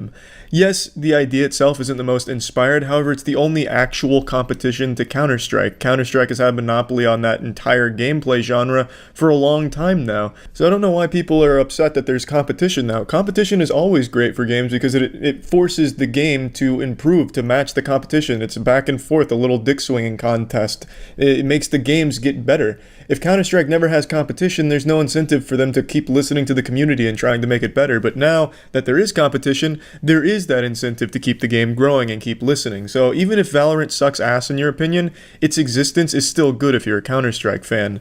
And I wouldn't say there's anything lazy about Valorant either, other than the aesthetic, which a lot of it is placeholders, but that's my biggest complaint, is the game I think looks like asshole. Half of the guns just look like carbon copy clones of each other. It's like impossible to tell what gun's on the ground because they just look the exact same unless you bought skin packs or something. The guns are just gross looking and the environments look bad. I just really don't like the art style. It's this weird blend of Team Fortress 2 and a mobile game that it's not growing on me at all. But the gameplay is where it really shines because I think the gameplay in Valorant is extraordinary. It is so rewarding to get a kill and have that little jingle play when you get your first kill, and it just keeps ramping up into this crescendo. Let's say you get a 3K, 4K, or even an ace. By the time you get that fifth kill, it's like a full little orchestra piece hitting you. It's like in Ocarina of Time when you open a chest and you get that really rewarding jingle. You get that for every kill, so it feels great. The gunplay is extremely tight. The hitboxes are very tight. I haven't had like any issues that I can recall with hit reg or anything like that. And it's just a real joy to play. And it's Counter-Strike that is watered down. Most guns have ADS in Valorant, whereas in Counter-Strike it was only a few. So there is things here that appeal to players that are new to the genre or just not very good at it and can't get used to spray patterns. As far as the spray patterns go, there's actual RNG in there, which in Counter-Strike everything has a pattern that you can master. In Valorant, so far with the 80 or so hours I've spent, it seems really fucking hard to control the RNG that comes after about like the fifth or sixth bullet. At that point, you're just rolling the dice. There's a few things you can do to manipulate it a little bit better, but it does seem like there is just inherent RNG with the spray patterns, which I'm not too big of a fan of. I prefer in Counter-Strike where everything can be learned and mastered to the point where you are a fucking laser beam with every gun for the most part. I don't see that happening with Valorant, at least not with these RNG bullets kind of just fucking cum-shotting out occasionally during your spray. But I really think there is nothing lazy about the gameplay in Valorant. It is very clearly trying to be the best version of Counter-Strike it can be. One thing that I like more in Valorant than CSGO, probably like the only thing I'd say is better in Valorant than in CSGO, is abilities over grenades. And that maybe just be a personal bias because I spent so much time with Counter-Strike back in the day. I'm just so fucking tired of the same grenades and the same angles that you need to spend 100 of hours labbing to get the right angle. And just after a while, it's just boring. I'm very fucking tired of the grenades in Counter-Strike, you know, flashing here, smoking there, and always using the same shit. In Valorant, maybe because it's just new, but the abilities feel so fresh with so much versatility, and since there's a bunch of different heroes, agents to choose from, there's a lot of different strategy that can be involved in a team comp. You can mix and match abilities to synergize with one another, and it can always be constantly changing depending on the strategies you want to run. Whereas in Counter-Strike, it is still just these static set of grenades. So I think the abilities offer a lot more fun factor, and in general, a lot more versatility just because there's so much more of it and so much different synergy with each other. That being said, not every agent ability in Valorant is created equal. A lot of them are geared towards just utility. In fact, that all of them, except for one agent, is geared towards utility, Raze. You see a lot of complaints about Raze, and rightfully so. I don't know why the fuck she's even in the game with her current kit. Every single one of her abilities does damage. She just has cluster grenades and a rocket. However, I will say in a patch note, they did address some of these things and they made the grenades better. She used to have 2. Now she only has 1 that charges back if she gets 2 kills. So they do have good ways of balancing these things and they're clearly listening, but I still don't understand the point of why everything she has does damage. The only thing I think fits her kit really well is the satchel and maybe the boombot. The other 2, the grenades and the rocket, it just seems like there's no place for it in Valorant when every other ability from the agents is geared towards zone control, vision, or just general utility. But I'd be lying if I said Raze wasn't my favorite agent. She's just mindlessly fun to go in there and toss grenades all over the place, have that shit raining down doomsday over a building because the grenades cluster in the air and split apart and you can just get some cheeky kills that way. It's goofy, it's fun, but I don't think it really has a place in Valorant. That's like the only thing I'd say in the game truly feels a little broken, and they are addressing it, they are listening, which brings me to my next good thing in Valorant's favor. Riot Games has always shown a lot of support for their titles with constant updates. While they might not always get the balancing right, especially when it comes to something like League of Legends, they are constantly issuing hot fixes, patches, addressing things, and they give the games a lot of attention. That is something Valorant is going to stand to benefit from greatly. It's in closed beta right now, and they've already rolled out a patch for Raze and some other problems that were addressed. That is outstanding. That is fucking great. That's the precedent you want to set. Like, we are going to give this game a lot of attention, and we will address these problems. So that is 100% fantastic. But now let's move on to the maps. There's 3 maps in the closed beta, and I think one of them is utter dog shit. I'm talking, of course, about Split. I think Split is just a very bad map. That is my least favorite by far. Even the map with 3 sites is more fun than Split. I actually think the map with 3 sites so far hasn't been too bad, even though on paper it seems ridiculous to have a 3-site map in a game like this. It actually has been working pretty well, and I think it's mainly because of abilities giving you so many more options to hold like that. But Split is just not a fun map to play on. I think it's the weakest map of the 3, and hopefully there'll be some changes they make to it when the full game comes out, because as it currently stands, there's not a whole lot of people that defend Split as a good map because it is so one-sided. Now, I absolutely cannot make this Moist Meter in Progress without talking about Riot's anti-cheat. The anti-cheat has been the most controversial thing about the game, probably the biggest hang-up and biggest sore spot for most players in the world. For those that don't know, Riot's anti-cheat has kernel access to your computer. For those that don't know, that's bad. Without getting into the specifics, that's very bad. Some ordinary gamers, Mudahar, made a great video talking about it, so if you're interested in learning more about why the kernel access for the anti-cheat is a bad thing, check that out. But what I have to say about that is, yeah, it sucks. Yeah, I have nothing good to say about that. I'm sure there's other ways to maybe combat cheats, and there's nothing that proves right now that having that kernel access is making it any better than all of the other anti-cheats out there. However, I will say in my experience, I've only come across 2 hackers in this game, and in both games, the game was shut down almost immediately because it had detected a hacker. So it is detecting the hackers, but I mean, the hacks still exist. So, it remains to be seen what they do with this anti-cheat, if they maybe, change it in some way or make it less, fucking ham-fisted into your computer. I don't know, but I don't like the anti-cheat. I don't think a whole lot of people are going to say, yeah, I'm totally fine with it having kernel access, because it's not. That's just very intrusive and just way too invasive. I get why they wanted to make this incredible anti-cheat, because games like Counter-Strike get a whole lot of hacks around them, and they want it to be as competitive and tight and as honorable and honest as possible without people cheating their way to the top. But I think they went way too hard here. I mean, this anti-cheat has access to all your shit. I wouldn't be surprised if it started pulling up your SAT scores mid-game just to shame you in front of the other players, or pull up like embarrassing family photos or some shit. It has way too much control. So I guess just kind of to wrap up here, as in conclusion, I think Valorant is a lot of fun. I used to be a big Counter-Strike player a few years back, but I've totally lost interest in it and just burnt myself out on Counter-Strike. Valorant has reignited that fire in my asshole. I've been really enjoying Valorant, streaming the shit out of it, just having a whole ton of fun playing it and getting better, learning when and where to use the abilities in best ways and most creative ways of using them. It's been a really fun experience so far. It does have its problems, and like I said, I really don't like the way the game looks at all. I do get that a lot of it is just stock placeholders and shit, but even still, it doesn't look good, but it feels fucking great. It's a game that I don't think its fun factor gets conveyed through video. I think it's a game that's fun when you play, but it gets written off if you're only watching. So by having the only way you can get access to the closed beta be through watching, kind of shoots it in the foot a little bit. Yeah, it generates hype for a lot of people, but other people that aren't already a Counter-Strike veteran, they might not see how it could be fun by just watching a stream on it, which is a bit of a shame. Hopefully they'll release an open beta so everyone can at least try it, since it's free to play. And I think a lot of people will be surprised at how fun it is. It does have a lot of problems, but right now, I'd say Valorant's probably the most fun shooter I've played in quite a while. I am still a big fan of Rainbow Six Siege, but I've got to say I've been having a lot more fun on Valorant recently. So again, I'm not going to be assigning a score to this, since it's a beta and constantly changing, like they just rolled out a new patch. So there'll be no score. These were just the moist meter thoughts on Valorant. And when the full game comes out, we'll do a full moist meter talking about the entire package that they released. But for now, that's about it. So yeah. This episode was brought to you by Manscaped. Initiating moisture.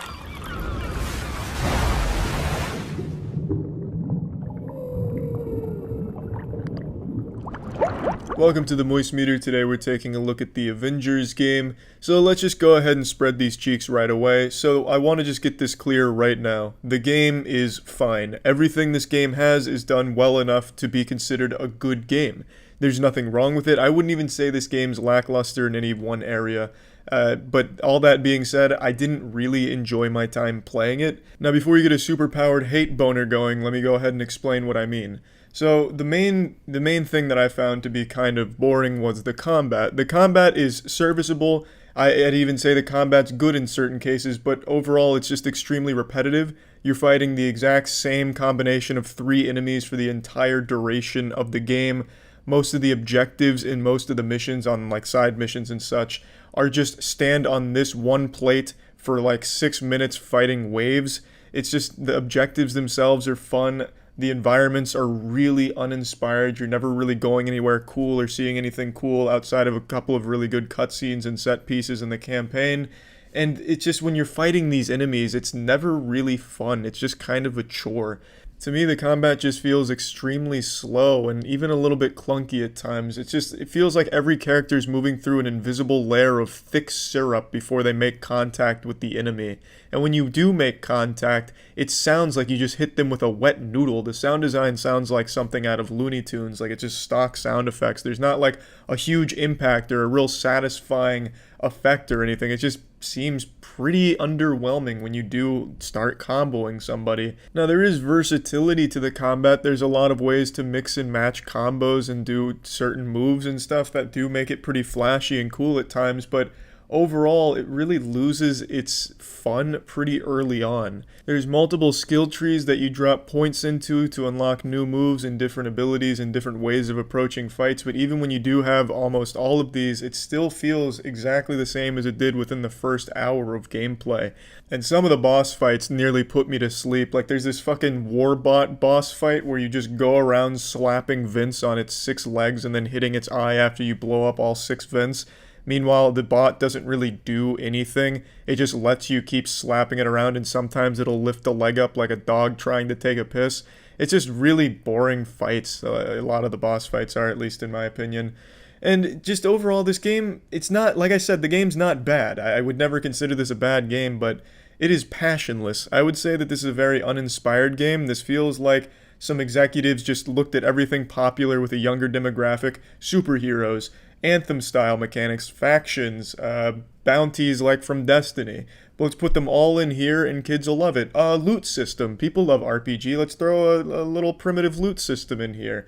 And it's all here, and it's all done well enough that it's serviceable, and it's done well enough that it works well, but it's just not fun. It just feels so underwhelming. And the loot system, I think, is at least kind of cool sometimes just because I love min-maxing. But really, overall, even that wasn't super fun for me. Let me just go ahead and get off of the gameplay and such. Let's just keep talking about all the other areas. The narrative is pretty cliche. The narrative's nothing that's gonna have you fucking blown back into your seat, really thinking hard about life or anything like that. And I actually think the narrative's kind of a little goofy, how people are so upset that they have superpowers. Like, what a fucking dumb problem to have. Man, I'm so mad that now I have fucking super godlike powers. If only someone could take these away so I could go back to getting bullied in high school. That's just a real dumb thing to complain about. I feel like if people got superpowers, they wouldn't necessarily be whining about it all the time. So I didn't really like a whole lot of elements of the narrative. But it's not a bad story. It's not terrible. It's very generic, cliche tropes for superhero stories. And it's nothing terrible, you know what I mean? It's not horrible. It's just a little eye-rolling. And the dialogue, the writing is like the cheesiest, most by-the-numbers dialogue ever written. This actually feels like the dialogue was written by an AI that watched every superhero movie ever made and then just took bits and pieces from each one, line by line, and threw it into this game.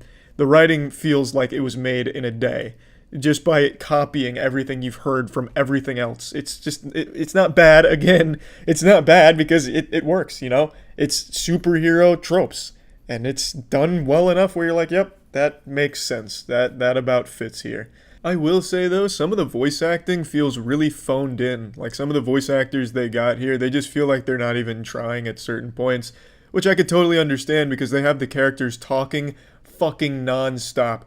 Even if a character's not on screen, you can hear them fucking talking to themselves in another room on your ship. Everyone is always talking at every single second in this game, during combat, during cutscenes, when you're just walking around. Even if a character's dead, they're still talking, like haunting you. There is constant dialogue, so I can understand why some of the voice actors may have got fatigued for some of these lines, but sometimes that'll take you right out of it. Now, there is a multiplayer component to this game, but I don't imagine anyone's going to be losing their shit over it. Is it fun to play with a friend, two superheroes just clapping ass? Yeah, but every game's fun with a friend, and this one's no special exception. This isn't something that's extraordinarily fun with your friends, because it is still doing the exact same tedious chores, but at least now you have a friend to kind of lessen the burden and the boredom of it. So I'm plugging this bad boy into the moist meter now. I'm giving Avengers a 65%. I know with everything I've said that might sound a little high to some people, but again, like I said, I think the game is very well made. I think it is a good game. It's just a game that I really didn't enjoy personally, but I can absolutely see from an objective standpoint that these things work together well enough that a lot of people probably will like it. It's just, for me, the core gameplay loop got so stale so early on, doing the same repetitious, tedious missions, and everything you unlock never really makes you any more powerful. A lot of the loot is kind of interesting, but then a lot of the perks are just pretty samey, and you never really get anything crazy going on with pretty cool builds. It's just, to me, the whole game was just kind of like the most average, okay experience I've ever had. I guarantee in a month I'll probably forget I even played this game or that this game ever even came out. It's just a forgettably average good game. It's just, I don't know, it's just the game is fine. Like, that's like the best thing I can say about it is the game is fine. I can see a lot of people liking it, it's just I didn't enjoy it very much. I think the game could have really benefited from having a system in place similar to the Arkham series with free flow combat where things are fucking fast and brutal and just really impactful. But again, there's really nothing negative I can say about the game. It just rode that line of just being so fine that it was just really boring to play. And yeah, that's really about it. It doesn't take a superhero to get a larger-than-life ball-shaving experience in your own home when you use Manscaped products. In particular, I'm talking about the Premium Lawnmower 3.0, the finest craftsmanship and the latest innovation when it comes to ball-shaving science. The Lawnmower 3.0 comes with advanced skin-safe technology, so you're never accidentally hurting yourself in a very sensitive area. You can find the Lawnmower 3.0 in the Perfect Package 3.0 kit, which also comes with ball toning spray as well as a nice crop reviver. Pretty much everything you could need to amp up your male grooming game. And it is just a fantastic kit that I can't recommend enough. And you also get 2 free gifts, which is a shed travel bag and a pair of anti-chafing boxer briefs. So if you're interested in trying Manscaped products, you can go to manscaped.com/moist to get 20% off and free shipping. That's manscaped.com/moist for 20% off and free shipping. So yeah. Welcome to the Moist Meter. Today we're taking a look at Suicide Squad Kill the Justice League. I'll go ahead and admit up front and honest here, I had no expectations of this game whatsoever. I thought it was going to be pretty bad. I'm a huge fan of Rocksteady, and I thought this was going to be their first blemish, their first real miss. I love the Arkhamverse. I even love Arkham Origins. Even though I think it's the weakest of the bunch, I still think it's a great game. But everything they showed from Suicide Squad, from its marketing material to it being a live service game, just didn't look appealing to me. But I'm always open-minded and willing to be proven wrong and pleasantly surprised. But unfortunately here, the only pleasant surprise I got is that the game is short, so you don't have to suffer through the tedious grind for that long. Now, I don't think the game is great by any means, but it's not nearly as bad as everyone's saying it is. I think it's better than the Marvel's Avengers game, which I thought was a fucking dumpster fire. I think it's better than Gotham Knights, which I thought was abominable. But by no means is it a great game. At best, it's mid. And it's extremely frustrating that this game is a live service game, by the way. I'm so tired of that shit. You can't play it offline. I think they're planning on introducing an offline mode, but right now you can't just play it without an internet connection. So when I started it up last night, it crashed twice because of the server. Even though I'm not playing with anybody, I couldn't just enjoy the game without having to be perpetually fucking connected to do so. It's just nonsensical. But anyway, let's go ahead and get into the real meat here. Narratively, I was actually pretty invested off rip. I think conceptually it's a really fun idea for the game, and the first half of the story I actually thought was pretty well done. The voice acting, I thought crushed it. The characters I thought were enjoyable and endearing, especially King Shark. He really felt like the main character of this game. He was the one that I played mostly, like I kind of mained Shark. You can switch around between any of the Suicide Squad members and play as them, but I really liked Shark the best out of the lineup, and in the story, he definitely shined brighter than anyone else in the crew.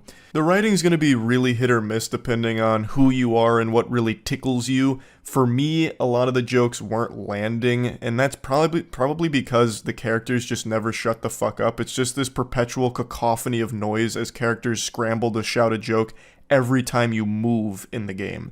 There isn't a single second that passes in Suicide Squad where someone's not trying to make a quip and be quirky. And that was just a little grating to me after like the second hour of it. But for a lot of other people, I'm sure some of the jokes will be landing more often. It's not like a huge complaint. I didn't hate the writing overall. It was just too much all the time. But like I said, narratively, I was invested in the beginning. Unfortunately, it falls off so hard in the second half. The second half just goes fucking hog wild into the stupidest ideas imaginable. I don't want to spoil anything, but the second half of this story, the tits just get blown wide open. It goes so cattywampus, I don't know what happened. It feels like there might have been some kind of internal panic, maybe like a crunch time, and they just felt they needed to wrap the game up as quickly and unsatisfactory as possible. Because they had set up something good. Like I said, I spent the first half enjoying the story, and the second half is a disaster, an absolute disaster. And it's made worse by the fact that this game has the most despicable boss battles I've played in a long time. The boss battles in this game are laughably pathetic. So when you're fighting the Justice League, that's not a spoiler, the name of the game is fucking Kill the Justice League, so obviously you're going to be fighting them. When you're fighting the Justice League, the boss battles are so underwhelming. I would have rather you not fight them at all, and it just gives you quick time events as your fight with them. Or just give me like a fucking visual novel, a point and click, anything besides the boss battles in this game, because they are trash. So let me give you an example. This was in some of the gameplay footage, so it won't be a spoiler. When you're fighting the Flash, he does 2 moves. He has literally 2 moves that I can recall. I don't think he even has a third one. And all you do is you dodge his tornado, and then you dodge his beam, and then you counter it. And when you counter it, then you can shoot him a little bit. And you do that for like 3 bars of health or whatever, and then that's the end. And it's just every single time you do one of these boss battles, there's no real reward, there's no payoff, there's nothing cinematic about it. They just kind of plop over and go, like they just plop over dead. Because you found their one weakness, enough bullets. It's so bad. I don't know how the boss battles even exist in this state. Why no one stood up and said, listen guys, these suck. Why was there no hero at Rocksteady that said, guys, we gotta redo these boss battles because PU, it's stinky, and all of our quality assurance testers are bored out of their minds doing these fights. And I guess to give you a little minor spoiler, but just to really drive this point home, the final boss fight, the boss you've been striving to fight and defeat this entire fucking game, is literally just using the exact same moveset as your first boss fight. It's the Flash. He uses the Flash's 2 moves, and that's it. They couldn't even design a unique moveset for the final boss that you spend fucking 10 hours grinding to get to. It's just pathetic. The boss fights are truly horrendous. Like, the bosses just aren't fun to fight or anything at all. It's just a headache. Now, let's talk about the gameplay, though. So, the gameplay I actually enjoyed quite a bit in the beginning. It's flashy, it's fast, it's fun. The movement I enjoyed the entire time. I actually think the movement from all the characters is really fun, except Harley. I didn't really like Harley Quinn's movement all that much, but the rest have really fun ways of traversing the world. And the gameplay I did enjoy for a time, but it becomes so repetitive by like hour 4 that it becomes a chore to keep doing. Now, and I don't think it's even really the gameplay's fault. I think that's the fault of the lack of enemy variety. There's only 3 enemies in the game, I'm pretty sure. I think there's just 3. And the way you fight them doesn't change. You do the same thing for every single enemy. You don't have to fight them a special way or do anything different to beat them. You just keep pumping them full of lead, occasionally counter, and that's really it. You can melee too, but the melee's really bare bones here, unfortunately. It also doesn't help that it's the most boring enemies in gaming. It's just alien zombies that shoot. That's it.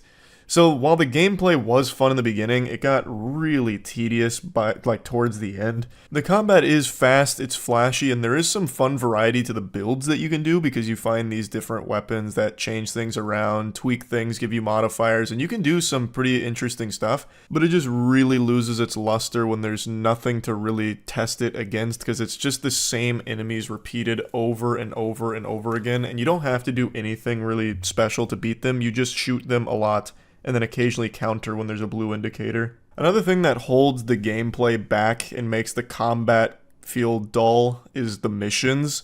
The missions are tragic, absolutely insulting, because the missions are the same things over and over and over again. It's so repetitive.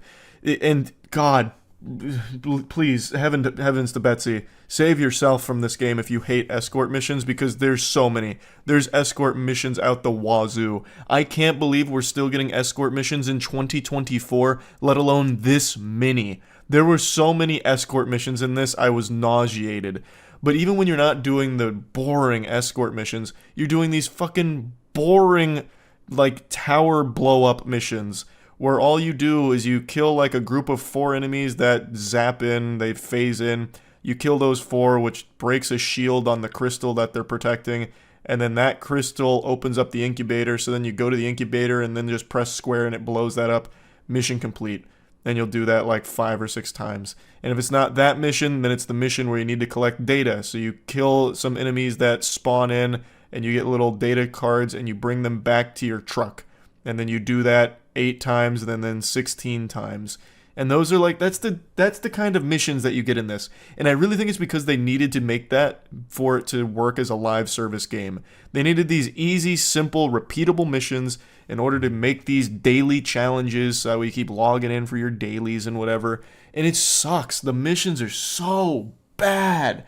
They're so boring. And it's just, after the first hour of the game, you have experienced every mission the game has to offer throughout the entire 9 to 10 hours of the game.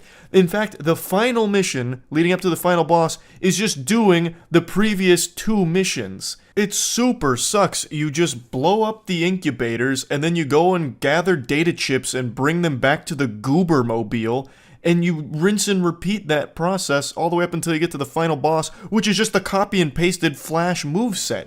It is so lame and underwhelming. Like, the combat, like I said, was fun for a while, but there's just really no opportunity for it to shine when there's just nothing really new to do with it because you're doing the same shit over and over and over and over again. It really is a shame because I do think there was potential with the gameplay formula. I was skeptical going in that they'd make that work, but they did. Like, I actually think there was real potential with using these mechanics that they introduced for its combat, but it was surrounded by like the worst design choices and just nothing to do with it at all. It's such a shame. And I really think it's because of this live service thing that they were forced to fucking shoehorn into the project. Now, I'm sure the project was always envisioned as a live service game, but I know this wasn't their first choice. It's very well documented Rocksteady wanted to do other projects, but then ended up on this one, and then some of these, well, I think pretty much all of like the senior Rocksteady staff left. So it became not the project that they set out to make. And it really feels that way. So much in here feels like it was some kind of corporate decision to put it in, as opposed to like an actual, game developers like, this would be a good idea. It just feels like so much of this was here because it felt it needed to be for the live service model.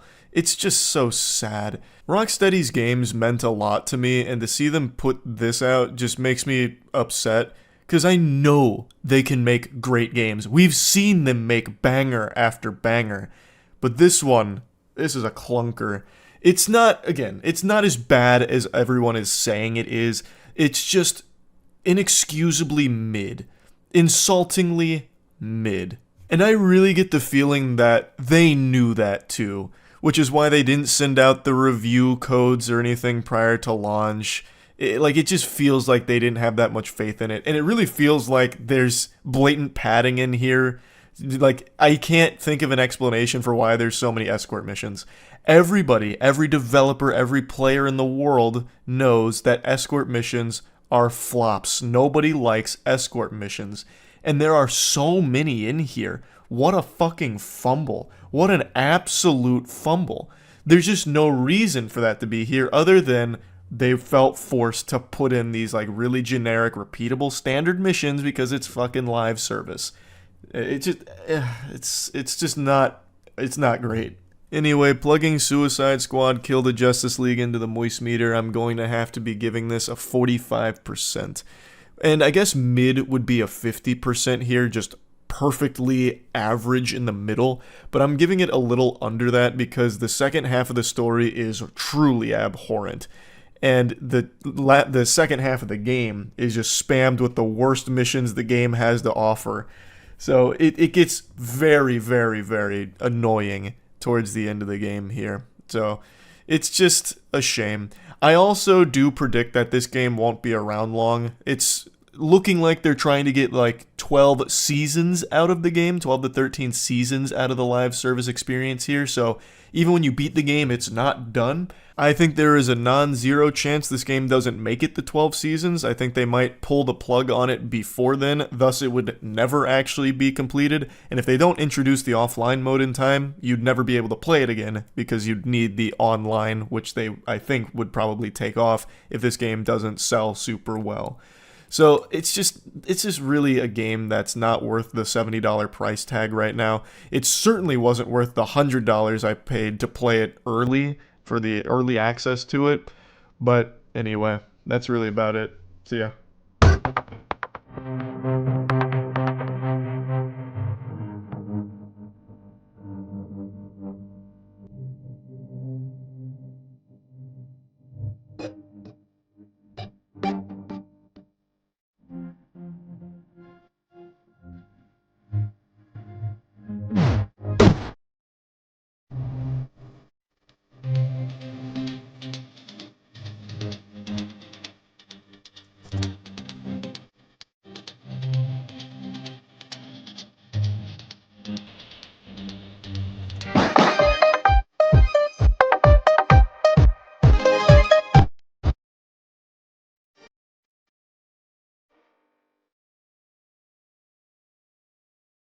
This episode is brought to you by Raycon.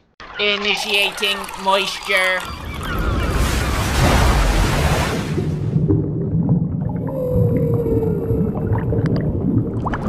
Welcome to the Moist Meter. Today we're taking a look at the new Yakuza game, Yakuza Like a Dragon.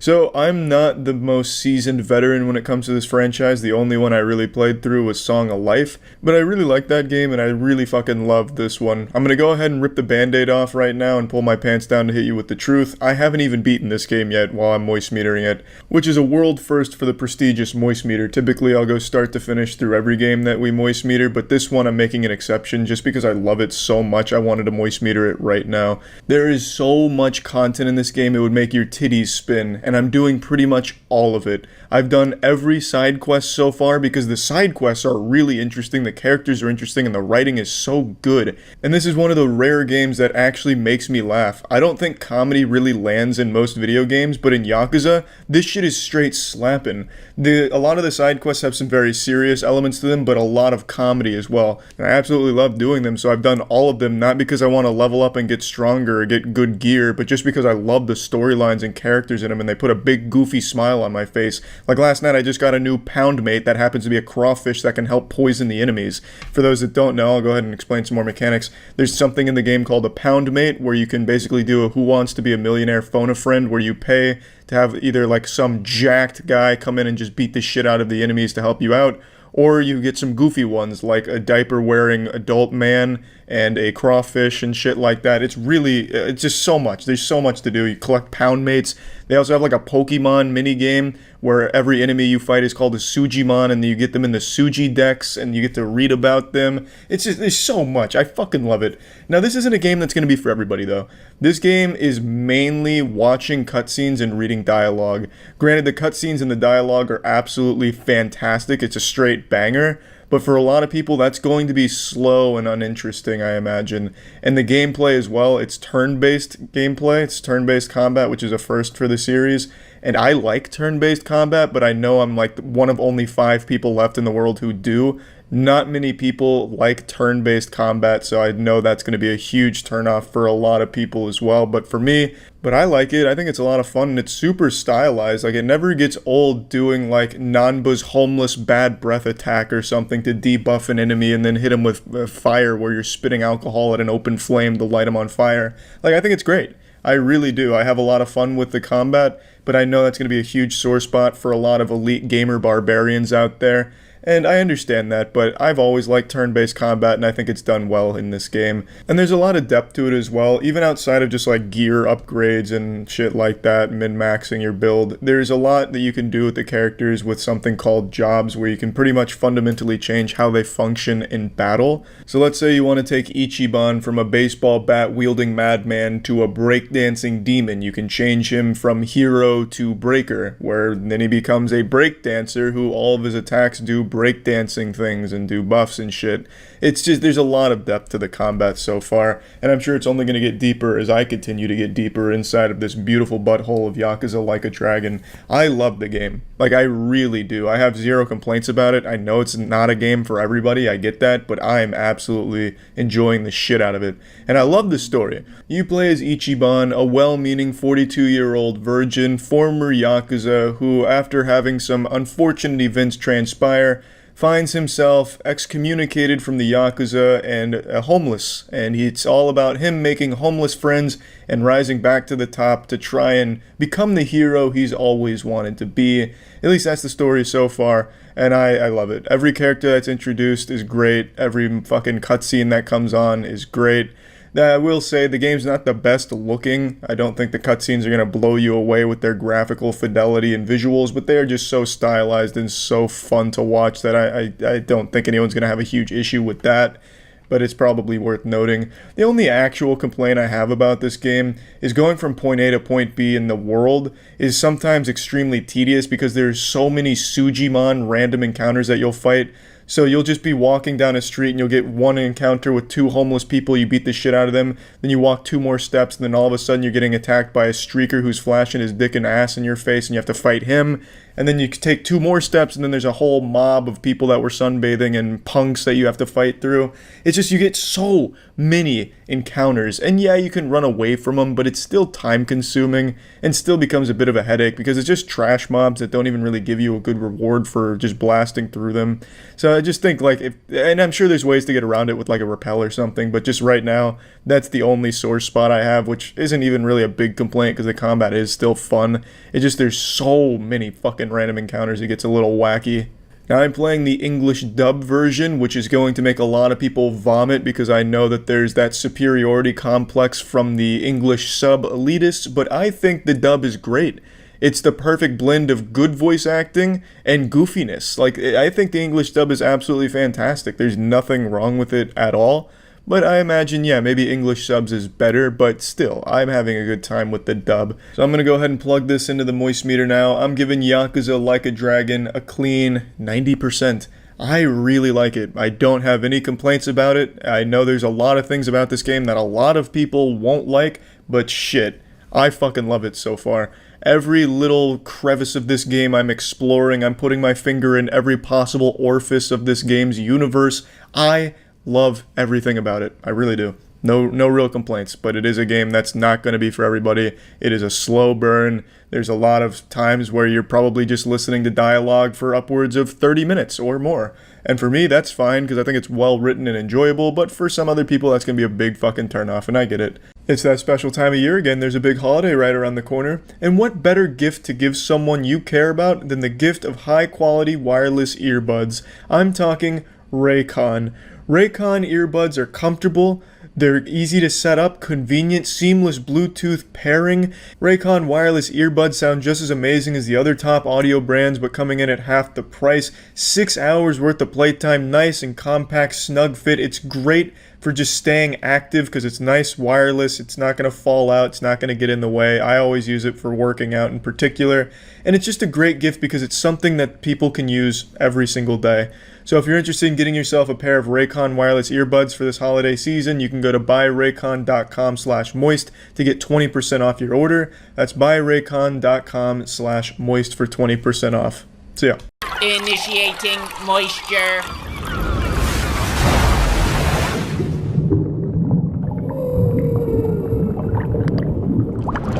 Welcome to the Moist Meter. Today we're taking a look at Spider-Man Miles Morales. I didn't know if this game was DLC or a standalone game for the longest time until like 5 days ago when I found out, hey Charlie, you fucking idiot, it actually is a standalone game. So that was kind of a nice surprise because I liked Spider-Man on the PS4 even though I don't remember shit about the story. I remember really enjoying the combat and just kind of the whole experience. So I was pretty happy to slap back in the butt plug and get back in the action here in this universe. And I have to say, even though it is a standalone game, it felt like I was just playing DLC. It's an extremely short game. It took me 5.5 hours to beat it start to finish with a couple of breaks in there, and I did like 5 or 6 side missions, which isn't a ton, but it's not like I only beeline the story, and it was really short. Granted, this isn't a full price game, it's $50, but even still, $50 for the amount of content you get here seems pretty steep. Like, it really does feel like DLC. I remember when this got announced, all the gaming outlets were like, hey people, don't fucking get too high of expectations. This is DLC, it's not a standalone. And then it turns out it is actually a standalone. So, I mean, it was confusing with the launch, but it really does feel like it was meant to be DLC. I don't know how all the other side missions went because I only did 5 or 6, but they were really uninteresting. Pretty much all of the side missions were go around the city and listen to sounds to finish a mixtape, go around the city to collect these time capsules, go around the city to fetch this, fetch that, or do these challenges around the city. Like, really boring, uninteresting side content. The only actual meat was the main story, like the main narrative moments. And the city did feel alive though. There were times where like, hey, there's a helicopter gone loose, it's been hacked by some bad guys, I have to go re-hack it and get it back under control, shit like that, which is cool because it makes the city feel alive. But other than that, it's just really boring side objectives to do. So you're not really going to spend too much time doing that, I imagine, unless you're trying to help yourself fall asleep at night. You'll probably just stick on the main story, which there isn't a lot of because it's so short. and I think the length of the story really hurts its narrative. I don't think the game is poorly written. I don't think the characters are poorly written or anything, but because it's so short, everything goes at a breakneck pace. Like, it'll rip your titties off with how quickly this game is moving around. Like, 1 second you're friends with someone, and then 30 seconds later in the next scene, they're threatening to just rip your fucking face off. They're threatening to murder you. And there's really no build up to that. You never have that emotional investment. For example, when you're faced with a new villain, you're like, oh, who's behind this mask? And then in the next scene, it shows you instantly who's behind that mask. You don't even have 10 minutes to think about it. It just immediately tells you everything and shows you everything because the game is just moving so quick. Because it's a very short game, and I think it really suffers because of that. When there's supposed to be emotional moments in the story, they don't really feel impactful, they don't feel like they have any weight, because you didn't really get to grow with the characters or see them together, interact with them or anything. It's all just super abrupt. And I don't think it's because of bad writing or anything like that, or a shitty script. I really do think it's just because it's such a compact game that they tried to put so much into it that they couldn't quite get all the marks they needed to build up to these things and make them feel important. And it feels like this game was really, really, really meant to just be a DLC appetizer that eventually got spun into a full game. That's definitely what it feels like. Now, the combat, though. The combat is a drastic improvement over Spider-Man PS4. Even though Spider-Man on PS4 had great combat, this is even better, significantly better. I loved the combat. The combat never got old. It was super flashy, super fun. It's like Arkham free flow combat, but to the next level. There's so many options. You have different gadgets you can mix and match in your attacks, a lot of combos that you can unleash, a lot of options for approaching the fight. You can do stealth, which I almost never did because it was just more fun to do all of these cool moves and these finishers, and just so much when it comes to combat that I loved about it. You can cancel pretty much everything with a dodge, so you can be like doing some crazy combo dodge and then right there pick up the combo again. It's just beautiful. It really is. The combat shines. The combat is absolutely excellent. Also, in terms of combat, I was a little disappointed with the lackluster amount of like skills you can have. There's only like 10 or 12 total skills, I think. I don't know. It's like 8 per tree. So what is that? 8 times 3. So 24 total skills, I think, if that. And some of the skills are just totally useless.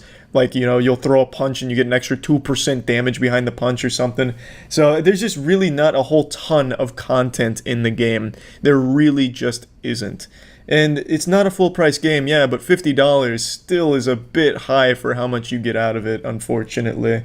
Now, one thing I want to say in regards to the story and everything, though, is that every cutscene in this game is absolutely beautiful. I think the game looks fantastic, and I absolutely love the combat cutscenes in particular. They are so goddamn cool.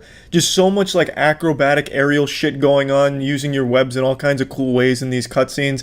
The QuickTime events I could go without. I don't really care about QuickTime events. Just show me the cool shit. I don't have to feel like I'm behind the wheel there.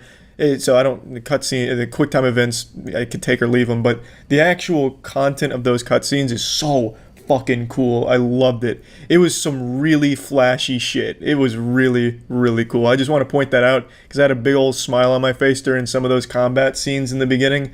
Awesome shit. And the set pieces, like when you're doing like a chase or something, is great. And that brings me to the next thing I want to compliment: the movement. The web swinging in this game, perfect. I know every Redditor in the world likes to bitch and moan and complain about how every Spider-Man game isn't as good as Spider-Man 2's web-swinging mechanics. This one has to be significantly better. It is objectively better. There's no argument you can make for Spider-Man 2's web-swinging being better than this game's. This is the best it has ever been. Moving around the city is so fun, and it is just probably one of the best parts. Like, you never really want to do fast travel in this game. You're always just going to want to swing there because it's just enjoyable. It's just so carefree. You can do little stunts and tricks in the air, and it's just really nice. I really, really loved it. I loved just getting around this city. I absolutely can't praise that enough. They did a great job with that, and I don't think anyone will be disappointed in that area. There's just no way, because I think it's perfect. This is exactly how the web swinging should be. If they do more Spider-Man games in the future, they just need to copy and paste what they did in this one, because it just works so well. I absolutely loved it. There's a lot I like about the game, and the things I don't like, I really do think are just because the game is so expensive for so little content. It does feel like this was meant to be like a $20 DLC for Spider-Man on the PS4, and they stretched it to a full price game at a standalone, which doesn't make a whole lot of sense to me. I still think the game is good, and the combat is definitely a lot of fun, and even the puzzles are kind of fun too. They're not the most complicated and the most thought-provoking puzzles in the world, but they're pretty enjoyable too, just to solve little things with your webs. But the game is just pretty dry in terms of content for $50. At $20, I'd say, yeah, this is definitely something you'd want to pick up, but $50 I think is a little steep for how much is actually in the game. So plugging Spider-Man Miles Morales into the moist meter, I'm giving this bad boy a 70%. I enjoyed my time with it. It was a very short experience. I don't want to revisit for the side quests because everything I saw was just a bunch of fetch quests, which isn't super interesting to me. I think that was put in there just for padding, so I'm not going to really go back for that. And yeah, overall, it was good though. I did like it, and that's about it. So yeah. This episode of Moist Meter brought to you by Godslap. Issue 3 is out right now at godslapbook.com. You can find links below in the description. Go check it out. Initiating moisture.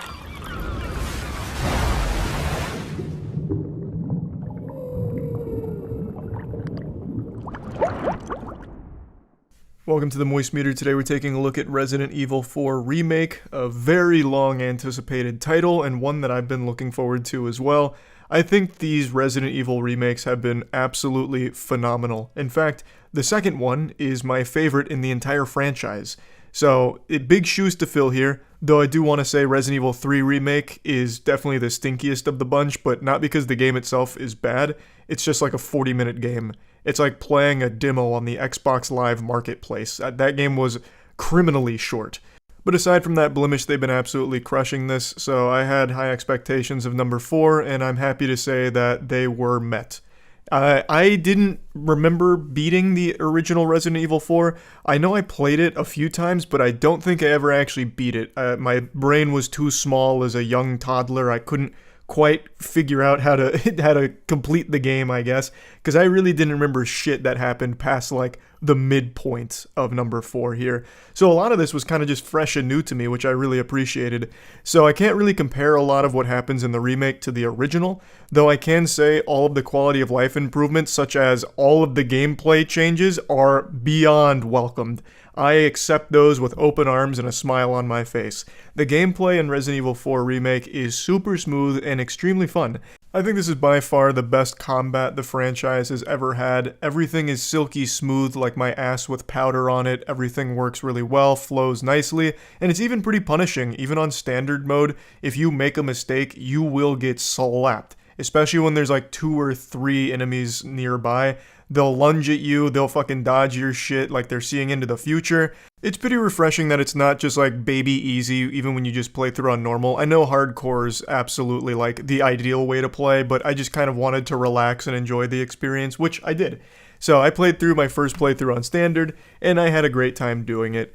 The combat never got old, and it was always fun to strategize around like what kind of build I wanted to run, even though that's not the right word for it, because you don't really make a build. It's just deciding what you want to pour all your money into for upgrades. So I did the classic Red 9, so I boosted the fuck out of the Red 9, and then I did rifle and knife. And that's kind of what I ran with for the majority of the game. But the fun of Resident Evil 4 Remake is there's a lot more you can do as well, because they introduced these things called charms and cases that have special perks. So like, for example, the gold case, which I had. That's a case that gives you a bonus to money that you could find in the world, whereas the standard case gives you a bonus to handgun ammo you can find in the world. And then through the charm system, you unlock these tokens that are earned through playing mini games nearby the stranger that's selling all of this. So nearby the stranger, the merchant, you go downstairs in this elevator and you play these shooting gallery mini games, and the better you do, the more tokens you get, and you can spin those tokens on almost like a fucking gotcha game here. And you roll for these charms which attach to your case, and they have all kinds of rarities: common, rare, epic, and legendary. I got 2 epics and a legendary from doing all of the mini games, and a lot of dog shit. Some of them are truly worthless, but I had some bangers. So one of them, the legendary, gave me plus 8% running speed, which allowed me to dodge and evade more enemies and could plan out some better attacks. Another one I got was like a 5% discount on all weapon upgrades, and another one was a plus 20% chance to crit with melee. Like, it's just fun things that make the gameplay a little bit more deep. They add a little bit of depth to it, and I appreciated that. The gameplay was just super fun top to bottom. I think they absolutely fucking crushed it here. Now, moving on from gameplay, let's talk about the story. So, I didn't really remember shit from the Resident Evil 4 story, so most of this is new to me. And I'm gonna just be honest and upfront. I don't notice any changes from what I remember in the OG Resident Evil. A lot of the things that were there are still present here, such as the fucking lake monster and all of that. It just seems like they added more to it, like certain boss fights or certain characters like Luis, for example, has more screen time than the original, I think. At least going off my memory. So it's just everything that I've remembered from OG Resident Evil 4 is still present here, but it does feel like they turned down the goofiness. They set that goofy dial from goofy to silly. Instead of like leaning into the campiness, it seems like they kind of shied away from it and made it more serious to take itself a little more seriously. And I think that's kind of detrimental because some of the charm of Resident Evil 4 was the campy B-movie feel to a lot of what happens. And that's definitely not here. This is a game that is taking itself super seriously, and when they try to make a joke, it's not very good. A lot of their jokes fall super fucking flat here. Whereas I remember in the OG one, such as like if you tried to get like a look at Ashley's panties, she'd be like, "You pervert." Like that kind of shit is nothing big, but it's not here. It just added like a little bit of charm and silliness to it. Excuse me, goofiness, because that's a level above silly. That I just think helped elevate the experience, but it's not a big deal that it's not here, but it is something that I took notice of. But aside from that, it seems like the DNA from the OG Resident Evil 4 is still intact here, just expanded upon and fleshed out a bit more, which I do think is good overall. It seems like they added a lot more lore and a lot more character depth in this game, and it works pretty well for the most part, except for, like I said, the comedy doesn't really land. So, I have no real complaints about the story or anything like that. I think visually the game looks fucking fantastic. I'm a huge fan of how these remakes have been presented. The presentation behind these, I think, is stellar. So there's a lot of like really action-heavy moments in these cutscenes where it's clear that they're self-aware with how over the top it is. So for example, during a knife fight with a boss you encounter, you're just doing this like almost Wing Chun-like movements and you're like slapping at each other with a knife in your hand and the camera's going kind of wacko mode on it. It's just fun. And then there's a helicopter pilot that you meet at some point who's helping you out and he's like, "Drinks are on me, buddy." And then all of a sudden, a couple zombie bugs hit the helicopter, and he's like, "Oh shit!" and blows up. And then in the flames walks the big bad. It's super cool, like in the silliest, most self-aware way possible. And it just looks beautiful. The visuals are great, and the art direction is fantastic. So I just really don't have many complaints about the game at all, really. I guess if I had to like really start nitpicking, I'd say the puzzles are pretty brain dead. I don't know if that's because I played on standard mode. I don't know if the puzzles change.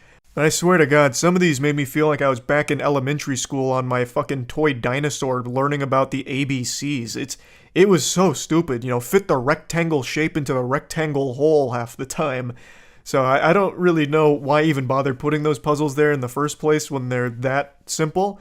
I imagine they might change in higher difficulties, but I'm not positive since I haven't done another playthrough yet. But I just wanted to point that out. Not a big deal, just a little bit of a nitpick. And another thing that is a bit of a nitpick, it is actually gameplay related. It seems like there's a bit of a buffer system, so from time to time, when I was engaged in like a pretty intense fight with multiple enemies, I try to do multiple movements, but only a couple of them would register, and then the other ones would register later. So for example, if I wanted to ADS, and then I wanted to crouch, I would do both inputs, but I might do them too quickly, so what would end up happening is I'd ADS, and then it'd stick there for like a full second before the crouch comes, when what I wanted was to ADS and then crouch to cancel out of it, to get out. So sometimes things would just hang there for a minute, and I don't know if it's because I was doing too many inputs too quickly, but it felt a little clunky in moments like that, though it wasn't very often. It's just during like a really intense fight when I'm trying to do multiple movements, or if I'm going into the inventory to pick up a grenade that I don't have on my like actual, shortcut wheel. When I hit equip, there'd be like a full second or second and a half where I have to put away my gun and then I'm making 2 additional movements before the grenade enters my hand. So it just felt a little unresponsive sometimes, but I don't know if that's just because I was inputting things like an absolute fucking coked out madman during the intense moments. So not a big deal because it didn't happen often anyway, but something I felt I might as well point out. Overall, though, I just don't have many real complaints for Resident Evil 4 Remake. I really enjoyed pretty much every single minute of it. Plugging it into the moist meter, I'm giving it a nice clean 90%. I fucking loved it. I think they did another great job here. And this is a much longer game. This is like, I think it took me 12, 13 hours to beat, something like that. So this does not suffer from the same problem Resident Evil 3 Remake had, where it was too short. This one feels just right, and there's even more content coming to it pretty soon, as I understand it. Plus, multiple playthroughs and, unlimited ammo shit to strive for, charms. There's just a lot of replayability to it. So very, very satisfied with Resident Evil 4 Remake, and yeah, that's about it. As most of you know, we started our own comic book series called God Slap. Everyone who's read God Slap so far has unanimously agreed that it's the best comic ever produced, and God Slap is well on its way to becoming the biggest name in all of comics, overthrowing Marvel within the next 5 years, according to recent scientific projections that I'm pulling out of my ass. It's a passion project created by myself, Jackson, Danny, and Matt, and we brought in an industry veteran named Aubrey Sitterson to help write it with us, and we're extremely proud of what we've created. Issue 1 and 2 are already out, and Issue 3 came out today, as of right now. Issue 3 is available at godslapbook.com, and per usual, this is the standard cover, but we also have 2 limited edition variants, which will only exist until they're sold out, and then they'll never be reprinted. So they're available at godslapbook.com. Initiating moisture.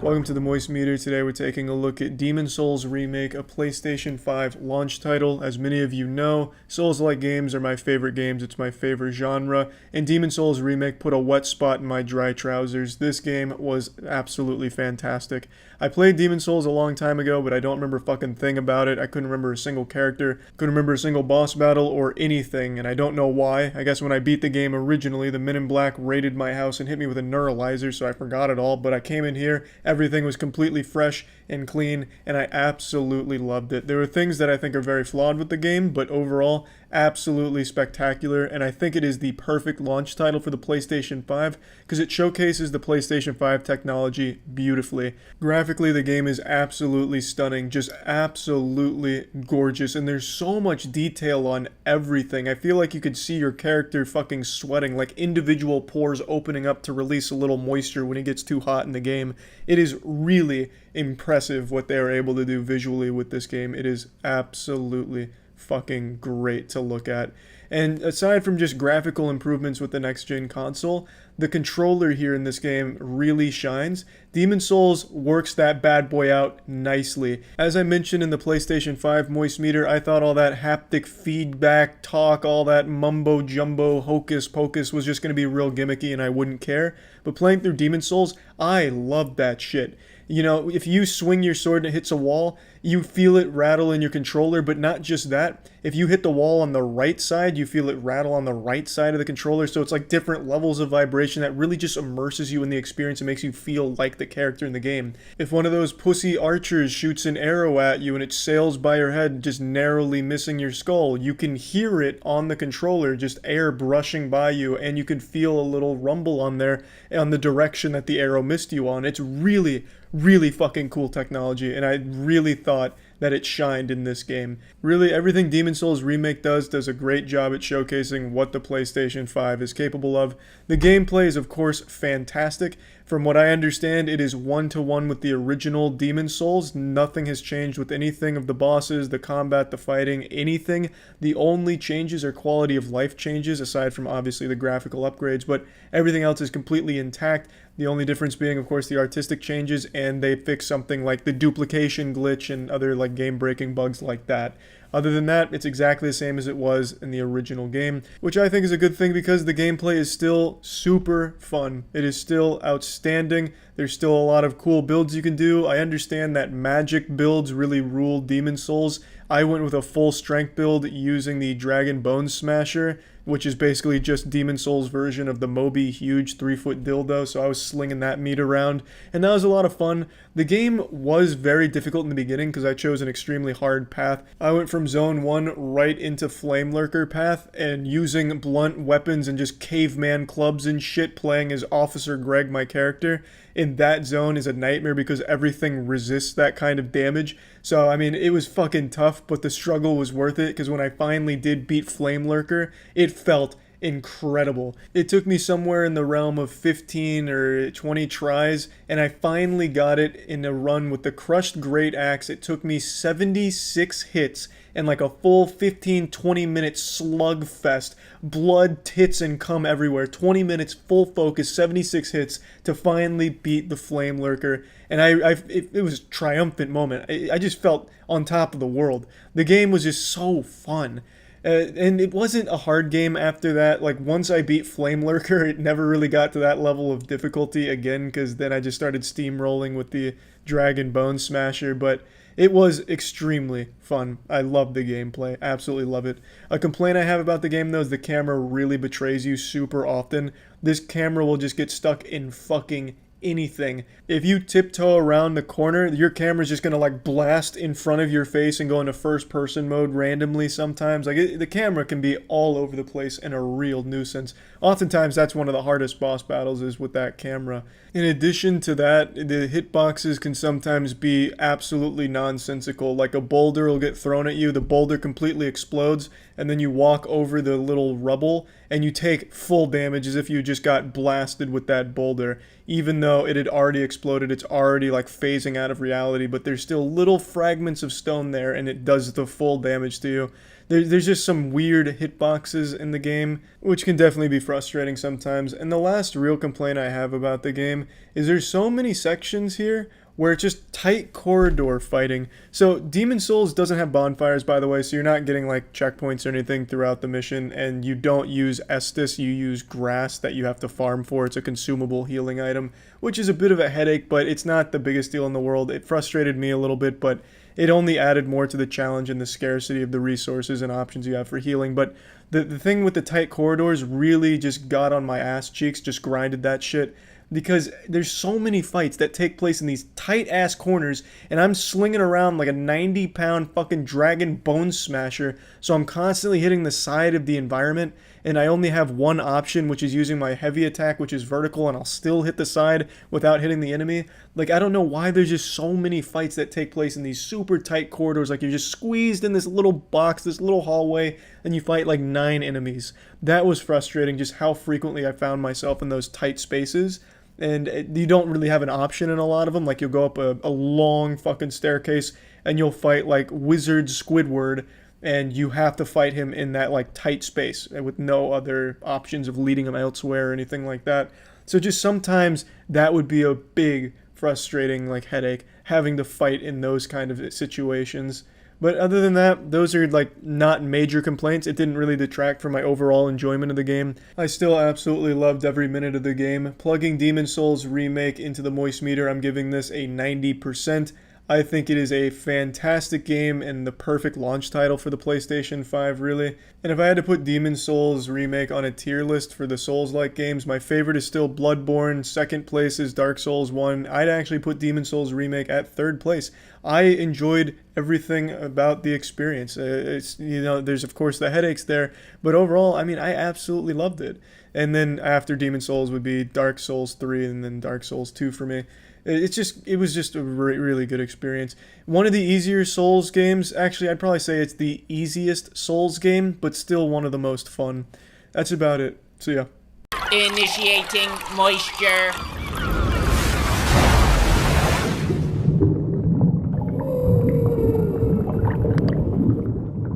Welcome to the Moist Meter. Today we're taking a look at Pokemon Legends Arceus. I'll go ahead and put my meat on the table right away. I think the Pokemon games for the last 6 or 7 years have been really lazy. Brilliant Diamond and Shining Pearl, a blatant, disrespectful cash grab, and Sword and Shield to me is the worst the series has ever been. I was, however, very excited for this game because for the first time in what feels like 20 years, Game Freak has finally tried something different with the Pokemon formula. They didn't just go into the office, hit Control-C, Control-V, copy and paste like they have been. They finally did try to, at the very least, change it up a bit, and I very much appreciate that. However, with that being said, this game has a lot of glaring issues and problems that hold it back from being a great game. So let's just go ahead and get into it. I want to get all my compliments out of the way right now, the things I like about the game. I like that it's finally changing things up. It's a more open world experience now. It is a third-person perspective where you really feel like you contribute to the Pokemon adventure.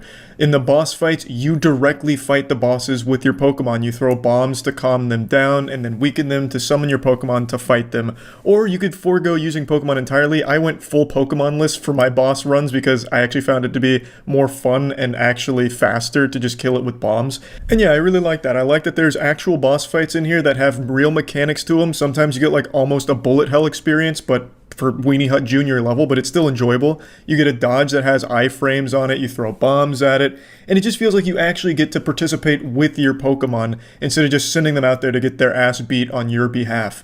So I enjoyed that quite a bit, and I do love the idea of being able to explore the world freely and capture Pokemon at your own whim and research them. I think it's a great idea and concept, just the execution wasn't quite there for this one. I feel like if Game Freak tries to refine this formula going forward, they can really find something super special with the concept. I think it lends itself really well, and it's something I know fans have been wanting for a long time because it's fun. To explore a world inhabited by Pokemon, seeing them interacting with each other is something that people really want, and unfortunately it's just not fully realized in this game.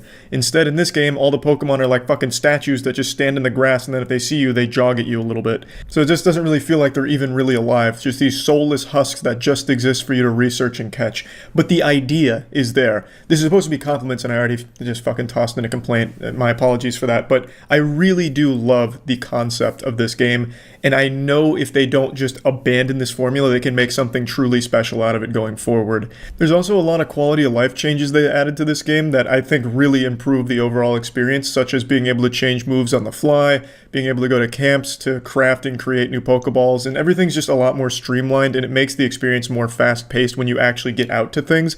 So you're not spending a whole lot of time like forgetting moves or anything, you just change them whenever you really want to back at a camp. And you can even learn some other moves from a trainer. I also do love the addition of the strong versus agile style, which switches up the both power of an attack if you go strong, as well as the speed of an attack if you go agile, and it changes up the order and the strategy. So yeah, overall, I feel like they added a lot of things here that really made the game better.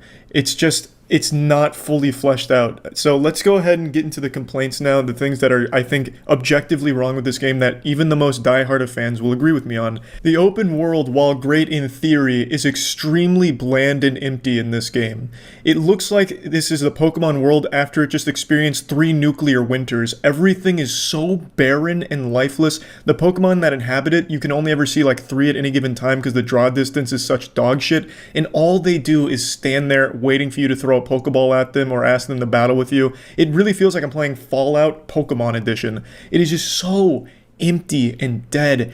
In the art direction, this is of course what everyone critiques. It's bad because the game just doesn't look good. Yes, I understand it's a Nintendo Switch. It's silly to expect like next-gen graphics, fucking 4K, ultra chakra vibrating, surround sound visuals that'll melt your goddamn eyes and make you come. I get that you can't expect that from the Switch because it even struggles to play fucking mobile games half the time.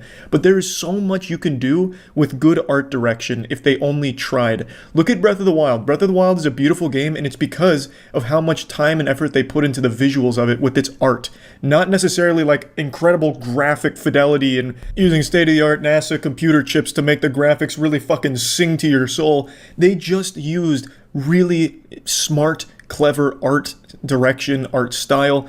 Pokemon Legends of Arceus, it feels like they're using Unity stock assets half the time. Like, just look at the water. The water in this game is worse than Nintendo 64 water. They didn't try at all. And the lava, when you do get to the point where you go to a volcano, I guess spoiler alert, the lava, like, moves sometimes. Like, most of the time when it's supposed to be, like, flowing lava down the volcano, it just stops, and it just stays there. It's like they're using JPEGs that they're moving around in Photoshop.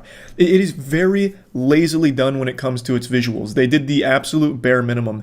And every single zone in this game is identical to the first zone. The actual zones don't switch up other than just having snow on the ground sometimes, or where they're placing their water. Everything else is the same. The exact same terrain that you keep exploring, the only difference is the Pokemon that inhabit it. However, even though the world is super empty and lifeless, I do enjoy exploring it with the mounts that you get. I don't want to spoil what they are, but you do get something akin to a horse where you can gallop around and it's fast, you can fly around, and you can climb pretty much anything in the game. So I do like the freedom to explore. Exploring was always enjoyable and very fast. It wasn't like it was a tedious process to get around, and I appreciated that. But what I didn't appreciate was the game spitting in my mouth with the research system. That shit just felt like I was getting a wedgie or like getting a fucking swirly in the high school locker room. I hated it. It was fucking grueling. And you have to get a certain amount of stars in the research system to progress the main story. But basically, in a nutshell, the research system is catch more Pokemon, battle more Pokemon, you get more research points, and then as you do that, you can get stars back at the Jubilife Village. And as a concept, I think it's a good idea because that's fun. However, they have you doing very specific things in order to farm that research. So it's not just catching and it's not just battling. You have to battle them using certain types, you have to see them using certain moves, and you have to defeat them in certain ways or at certain times, and it just made it such a chore. Like I said, I think the idea is there, it's just so basic and so not fun in the game right now. And that's how I feel about a lot of the game. The ideas are there. The potential is there. It's just Game Freak didn't have the talent to get it right on their first try. And I guess there's no real shame in that since it's the first time they've really branched out from their same formula, like their fucking 20-year-old patented forbidden jutsu Krabby Patty secret formula. So they've been living in that home for so long, I guess it's to be expected that they couldn't really nail something new on their first try. But it's definitely not cooked enough. This is still pretty raw. The research system could be fun, probably will be in the future if they ever attempt this again, but right now I just found it to be the most unfun part about the game because you had to research the Pokemon in order to progress in the main line.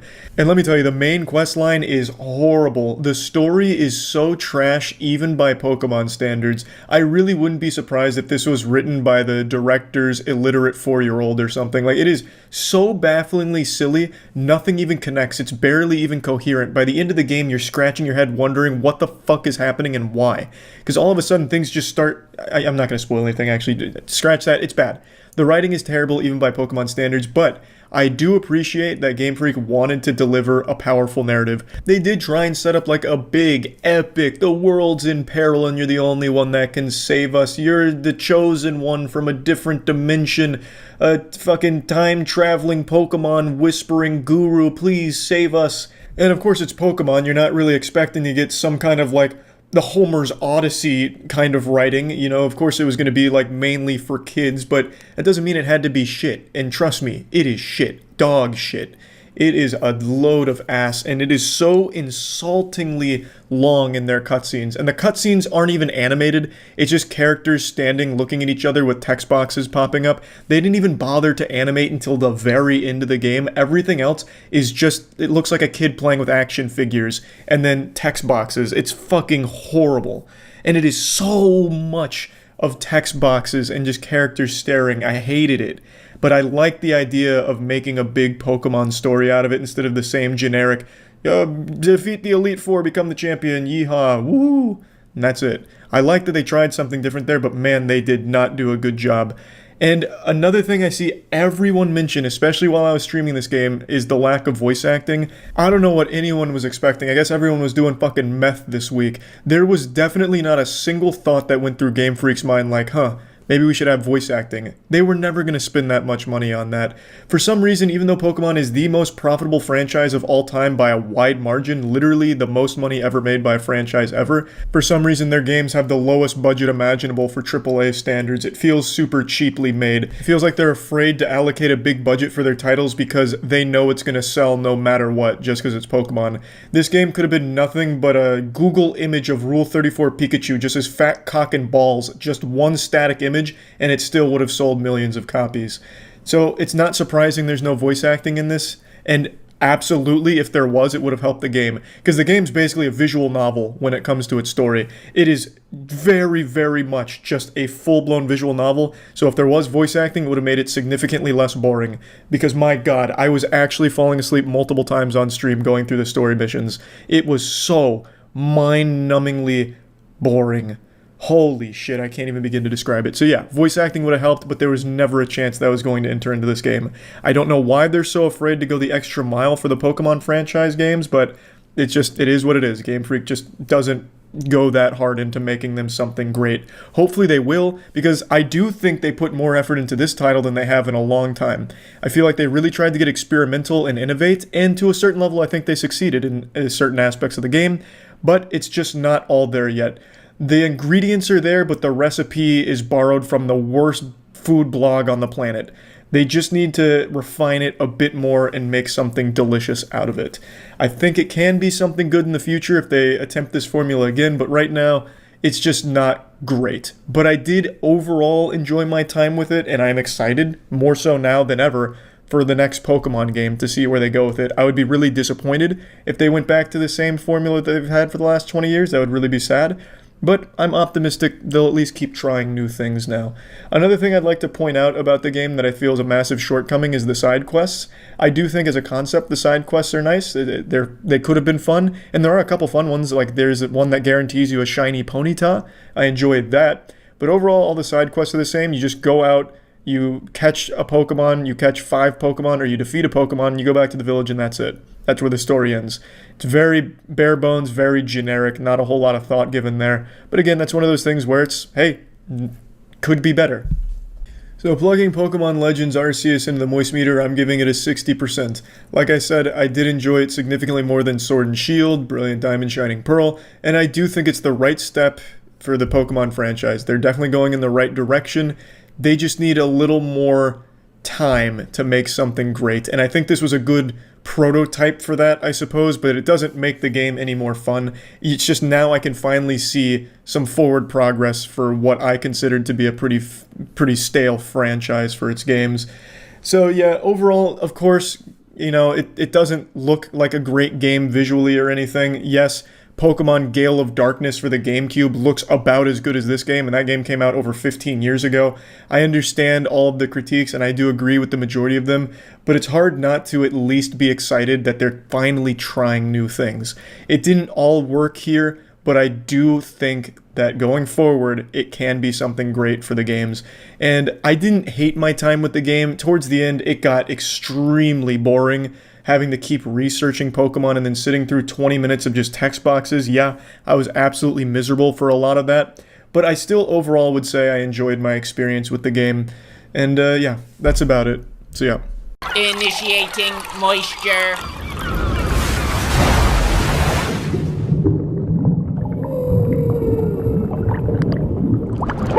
Welcome to the Moist Meter. Today we're taking a look at Resident Evil 8 Village. I'm a huge fan of RE7, recently replayed the game start to finish on stream, and loved it even more the second time around. So I was excited for this new game, and I want to make this clear right now. I'm just going to drop my trousers and immediately hit you with the truth. This is not a horror game. This is really nothing like what you saw in Resident Evil 7. This is an action thriller with an emphasis on action. There was a statement released from Capcom recently. This is not me putting words into their ass. I am telling you what they said. They said that Resident Evil 7 was too scary, so they didn't want this game to be very scary. And they absolutely succeeded there, because there is almost no attempts to build tension or really anything of that nature. It is high-octane, nuts-to-butts action from start to finish. And different people are obviously going to have different tastes. A lot of people said that this is their favorite Resident Evil game because it's so action-oriented. For me personally, I like the game, but I much preferred the approach Resident Evil 7 took. I really enjoyed that one far more than this one, but this isn't a bad game by any means. This game is very clearly not trying to be a horror game, which is fine. However, I do need to bring something up, and this will be a minor spoiler, like a very minor one. There's one section in the game that everybody points out during the stream. Everyone was screaming it, "Charlie, you're so fucking wrong. This is absolutely a horror game. You just haven't gotten to Dollhouse yet." and then I finally get to Dollhouse and I'm there just fucking arms in the air wondering where the scary is. It's like I had ordered an action game with a side of horror and they forgot my side. It was not scary. It is very different from all the other sections because it does take a different approach. It dials back the action and puts the focus more on slowly exploring and puzzle solving, which is fine. It's not like I hated it, but it was probably the weakest part of the game. It didn't have any horror, unless of course you have a fear of babies, which I guess a lot of gamers do, or a fear of a few dolls at the end of it. Like, for me, I don't understand why people thought it was so scary, but obviously people are going to feel differently about it. I wanted to point that out because it's the only section in the game that's different from all the others where it's all about action. In that one section, it does try a little bit to unnerve you. I just didn't think it worked even a little bit. And I wanted to get that out right now because I already know there were people typing in the comments he must have skipped Dollhouse or forgot Dollhouse or something. No, I didn't forget it. It just wasn't fucking scary. Resident Evil 8's scariest moment is Resident Evil 7's weakest moment. It's just, it wasn't that great in my opinion. I just wanted to get that out right now. Now, I do want to focus on the good things about the game because overall, I very much enjoyed my time with it. I think the game is absolutely beautiful. Visually, I love the design of the world. I love this whole gothic approach, and I really love Lady D. Most of the characters I thought kind of fell flat except for Lady D. And everything about the entire opening section, like really the first 25% of the game maybe, where you are in Lady D's castle and her domain, you're learning about her and everyone in that area without any spoilers, of course. I'm not going to give anything away, but you're learning about interesting characters and you're exploring a very interesting setting in the castle, and that is when the game is at its best. Lady D is obviously the poster child of this game, but Lady D is a very much sideline character. She is not front and center. She does not have a big role to play in this game. It's extremely misleading if you're going into this expecting her to be like a big part of it. She's absolutely not, but she is the best part of it. Her entire section, best moments of the game by far. From there, it doesn't really reach that same level of quality. Not that the other sections are bad, but it just gets a bit weaker, and then towards the end it is just all about putting a ton of enemies in a small room and making you fight, which I didn't like all that much. The gameplay is not bad. It's a little clunky, but not horrible or anything. Definitely playable, and it is enjoyable. But when you've killed like your millionth zombie after they've eaten 20 bullets to the skull, you just can't help but roll your eyes the next time you have to do it 10 seconds from the last one. It's such a huge emphasis on shoot, shoot, shoot, shoot, and that's it for most of the gameplay loop. There's not many puzzles to solve. There's really none of that. It's mainly just about collecting things and then bringing them back to the original spot. And throughout that, you're just fighting. However, in Lady D's area, it was really well done where there was a blend of fighting and just genuine exploring of an interesting area. Everything else wasn't really like that. I just really can't praise the Lady D section enough, and I know that's why they focus so much on that in the marketing and the demos, because that is absolutely the strongest part of Resident Evil 8 Village, is everything involving her in that entire section. Now, I do want to talk about the story. Overall, I thought the story was kind of weak. Not bad. I don't think the story was terrible, at least not until you get towards the end. Again, no spoilers, but Jesus Christ, does everything get real fucking messy. But I didn't think the story was bad, you know? It's a very simple premise, and you're learning a lot of things about some goofy characters, but some of them are pretty interesting, like Lady D. I can't stop bringing her name up because she's really the highlight of the game for me. She's definitely the most interesting, but there are other characters that you do want to learn more about, and whether or not you do learn about them, I won't spoil, but, you know, you might not. And that's okay, I guess, because I do like the design of them and their own little areas, which is good. There's a lot to explore, there's a lot to find, which is nice. But I just really think the writing in this game is laughable at times, especially in the beginning and at the end. The dialogue is so incredibly goofy. This is not a minor spoiler, this was in the demo. When a character dies in front of Ethan, Ethan says, "Oh no, why does everyone keep dying on me?" As if he was delivering it in a Tommy Wiseau movie. "Oh, hi Mark, why is everyone dying on me?" Like, it's so bad. Some of the lines are so incredibly bad, and Ethan in this game is such an unlikable, wet fart of a character. He makes the dumbest decisions. He's just not a good character. He is really not good at all in this game. They did Ethan dirty here. Ethan is a hard character to root for. So definitely come into this game and expect some really eye-rollingly awful dialogue. Like, not even like charmingly cheesy, just like bafflingly dumb that makes you question what the fuck you're even playing. And during the stream, a lot of people were criticizing the voice acting, but I truly don't think it's voice acting that was the problem here. I really think it was the script, because again, the dialogue at points is just super bad. Like, edgy, 12-year-old edgy, like, I'm 12 and this is what I think is edgy kind of shit. Not even like edgy, just like a child's version of what they think is edgy. Like, for example, when I catch you, I'm gonna rip out your intestines and wear them over my mouth like a mustache. Like dumb lines like that. I don't think voice acting was really a problem. Yes, there was a couple characters that I thought the performance was a bit weak, and I'm like, damn, that was probably their first take and they sounded distracted, but it's not overly common. You know, it's not a lot of characters, and I don't think it's a problem. It really is just the dialogue being on a really goofy level. But again, I keep getting hung up on the negatives because there is a lot of things that I think this game did a lot worse than Resident Evil 7, but I do like a lot of the things they did as well. For example, I like Duke. I think Duke is a good character. I like the being able to just shop so easily, and money was super abundant. I played through on standard because hardcore just didn't seem worth it to me. Everything's just a real bullet sponge on hardcore from what I've seen. So I did standard. Money wasn't a problem. I was able to buy things and feel like a badass for most of the game, at least until Ethan would say something stupid. And since there was such a huge emphasis on gunplay, I would like to actually commend them on that. I think this is probably some of the tightest controls Resident Evil has had with the gunplay. You're able to switch weapons super quickly, able to, take pop shots, run around, strafe a little bit. I think they really did a great job with at least refining the gunplay to fit in a more action-oriented game like this. So I think they did a good job there. And I think I do need to mention this since everyone brings up playtime, especially when it comes to Resident Evil games. The game took me 7 hours and 10 minutes to complete. I'm totally fine with the runtime of this game. I don't think it overstays its welcome. Like I said, I had an overall fun time, a positive experience with the game. Obviously, I pointed out a lot of things that I think weren't great, but that doesn't mean that it made the experience miserable or anything.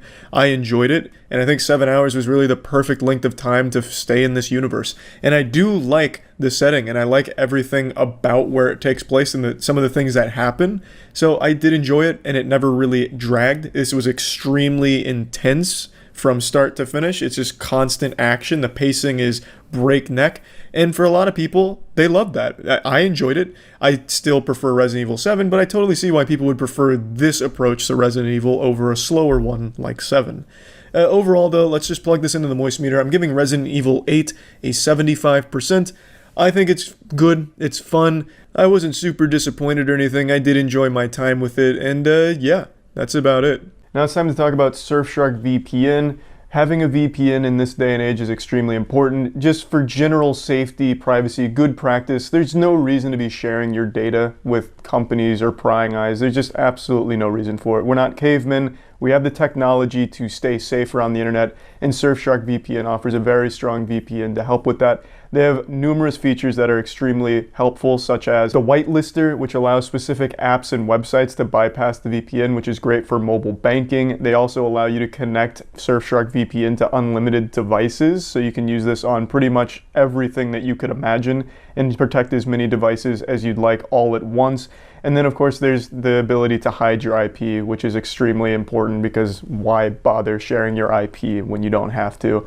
If you're interested in trying Surfshark VPN and being safer online, you can go to surfshark.deals/penguin. Use code penguin for 83% off of a 2-year plan and 3 extra months for free. Or just click the link in the description below. It's code penguin at surfshark.deals/penguin, and you get 83% off a 2-year plan and 3 months for free. This episode was brought to you by Shudder. Initiating moisture.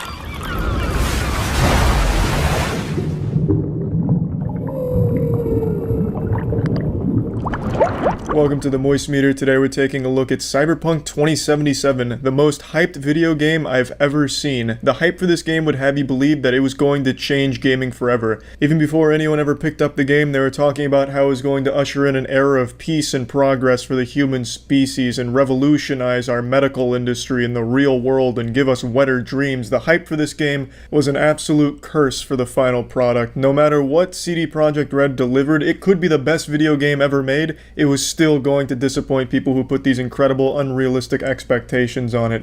But now that the game is finally out, the question begs to be asked, does it live up to the hype? Has gaming truly evolved? Have we entered this new enlightened era for our species thanks to Cyberpunk 2077? God bless Cyberpunk 2077? The answer is no. This game never stood a chance at reaching those expectations, but that's not to say the game is bad. In fact, it's a good game. I'd even go as far as to call it a very good game. But there's a lot of problems with it, the biggest of course being its performance. I have to talk about that right away. This game is borderline unplayable on PlayStation 4 and just consoles in general. It barely gets above 20 FPS. The bugs are outrageous, not just goofy bugs, but actual game-breaking ones where missions will just not work, and you'll have to go through hoops to try and make the game fucking function. It is a disaster in terms of its performance. It is the buggiest game I have ever played at launch, aside from something like the Culling 2, but that's not really fair because you can't call the Culling 2 a buggy game considering the only glitch that game had was the fact that nobody bought it so the games couldn't start. It wasn't really a performance thing, just no one wanted that piece of shit. But this game is absolutely disastrous with its performance. Even on PC, I encountered so many problems. Missions I couldn't start, NPCs that wouldn't spawn. I had to save load multiple times and try tons of different ways of trying to make a single NPC spawn so I could start a side quest. Had to fucking set up a Rube Goldberg machine like, maybe if I set up my car to self-drive itself to me, and then I save load, and then hop in the car, maybe then the NPC will spawn. I just had to come up with all kinds of like theory-crafted scientific hypotheses to make the fucking NPC spawn to start some of these quests. It was really frustrating. There's a genuine problem with this game and its performance. It doesn't really run that well. Even on like the best settings on the best PC, you're still going to have FPS drops. You're still going to encounter so many glitches. It's crazy. I am actually shocked at the state that this game is in on launch. Now, that aside, let's actually talk about the game once you can actually play it. It's good. I do like it. I think the narrative is great. I think most of the characters are very well written and very interesting. I absolutely love the world. The universe here in Cyberpunk 2077 is not only visually breathtaking and one of the best looking games I've ever seen in terms of its graphics and its art style and just visuals in general, but it just feels alive. As you're exploring Night City, you're going to encounter a ton of different shit.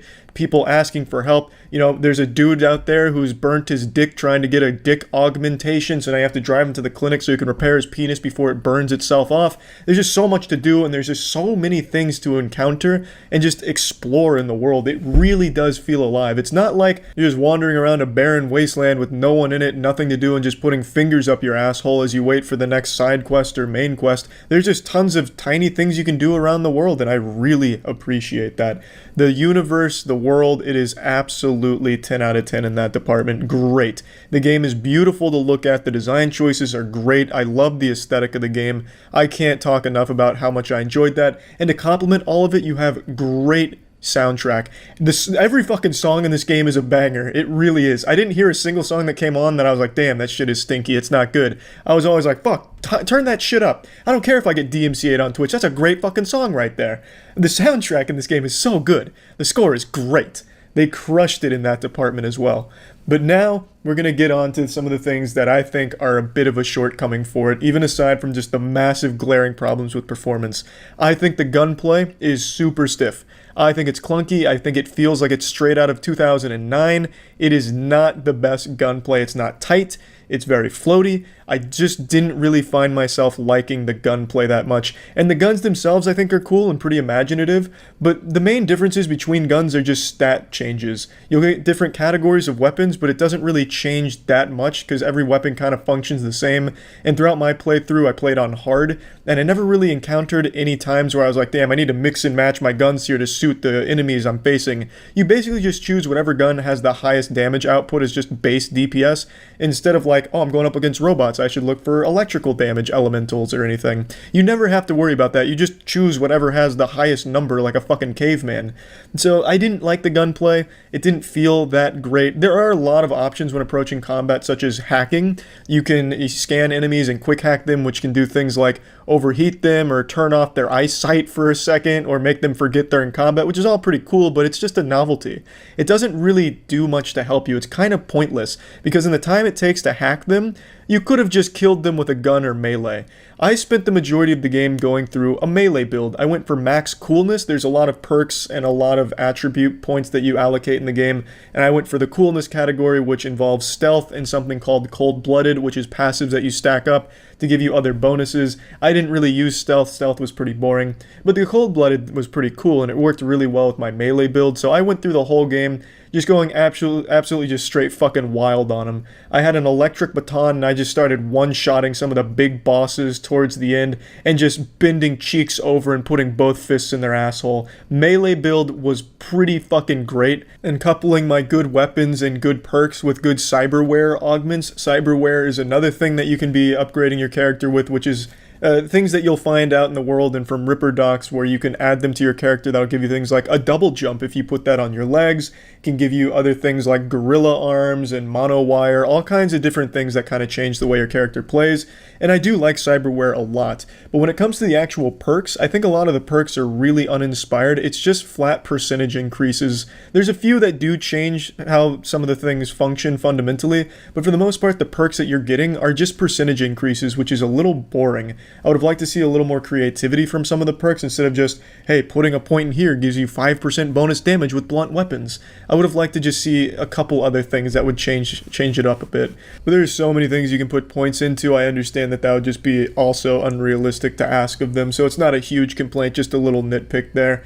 I do like how much there is that you can play around with. There's a lot of things you can find. You can upgrade your weapons through finding crafting materials in the world, going to vending machines, scrapping some soda cans, get some parts, upgrade your weapons. Like, you're going to be doing a lot of min-maxing if you care about a really great build and just being overpowered fucking badass, traveling the night city.